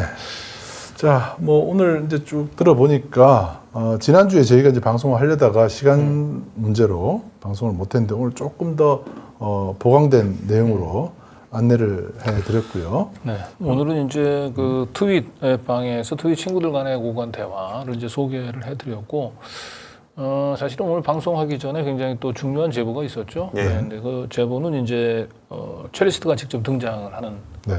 대화입니다. 예. 그러니까 그거는 이제 이 첼리스트가 트윗 친구들한테 어떤 식으로 자기가 그날의 진실에 대해서 얘기를 했는지를 좀 확인해 볼 수 있는 그런 대화들 같아요. 예. 그래서 그 대화는 저희가 오늘은 이제 편집할 시간이 없어서 네. 그거는 이제 다음 주에 이제 공개하도록 그러시죠. 하겠습니다. 자, 오늘 들어보셨지만 첼리스트가 11월 6일, 7일 당시에 등장해서 처음으로 대중을 상대로 공개적으로 그날의 진실에 대해서 털어놓았고 그 사실을 들은 사람이 약 30명 정도가 되었으며 예. 그 사람들 중에 약 10명 정도가 시민 고발단을 모집을 한다라는 네. 행동을 한다는 그분들이 실제로 지금 움직인다는 그 내용을 오늘 여러분들께 보도를 해드린 것이고요. 뒷부분에 이제 녹취는 지난주에 저희가 좀 방송을 좀 하려 했던 부분. 네, 다시 한번 알려드리겠습니다. 트윗 계정 citizenry0719 그리고 이메일은 citizenry0719 gmail.com입니다. 아까 처음에 저희가 방송에서 공지할 때는 저 트윗 계정이 오픈이 안 됐었는데 지금 막 오픈이 됐습니다. 네. 그래서 지금은 저 트윗 계정으로 들어가셔도 연락이 가능합니다. 네. 자, 여러분들 관심 아시는 분들 중에 혹시 첼리스트의 11월 6일, 7일 날 대화를 혹시 직접적으로나 간접적으로 들으신 분들은 이 시민 고발단에 참여하셔서 진실을 밝히는데 네. 꼭 힘을 보태주시기 바랍니다. 네, 이미 오늘 첼리스트로부터 직접 들었던 통화 녹취를 제보를 한 분이 해오셨습니다. 네. 이거는 이제 다음 주에 공개를 해드릴 거고요. 더 많은 그날의 진실에 대해서 첼리스트로부터 직접 들으셨던 분들은 제보 부탁드리고 아까 얘기했던 그 시민 고발단과 연대를 해주실 것을 좀 부탁드리겠습니다. 네. 예, 저는 뭐 마지막으로 말씀드리고 싶은 게 지금 이 내용을 가지고 이제 트윗에서 어떤 논란이 좀 벌어지고 있냐면 뭐 지금 사적인 대화를 개인끼리 서로 이제 친분이 있는 사람들끼리 하는 사적인 대화를 지금 이렇게 뭐 하나하나 짚어가지고 네. 그거를 갖다 의미를 갖다 해석하면서 이렇게 올리는 것 그것이 무슨 의미가 있느냐 그게 혹시 또 다른 왜곡을 하는 거 아니냐 이런 식으로 주장하시는 분들이 또 있어요. 그렇게 볼 그런데 수도 있죠. 저는 이분들은 이미 역사의 한순간에 한 페이지 참여를 하셨던 분들이고 목격자고 예. 네. 증인이죠. 전원입니다만은 뭐 전원이 또 굉장히 거기서는 또 굉장히 중요한 것처럼 이렇게 얘기를 하세요. 그렇지만 실제로 첼리스트의 목소리를 들었던 사람들이에요. 네. 네. 그리고 그 사람이 어떤 얘기를 했는지를 당당하게 얘기를 할 수 있는 그런 위치에 있는 사람들인데 그 사람들이 어떤 선택을 했느냐는 것은 사회적인 의미를 갖고 있단 말이죠. 그 부분에 대해서 우리는 그 사람들에게 책임을 묻기보다는 이게 사회적 의미가 있다. 그리고 이 상황에서 우리는 어떤 기록자가 되어서 이런 선택들에 대해서 우리는 반추해 볼 필요들이 있다라고 하는 입장에서 그렇죠. 말씀을 드리는 겁니다. 네. 알겠습니다. 공적 관심사가 된 이 청담동 술자리의 진실은 저희들이 볼 때는 사적 대화라기보다는 공익적 가치가 있다고 판단해서 보도를 하는 것입니다.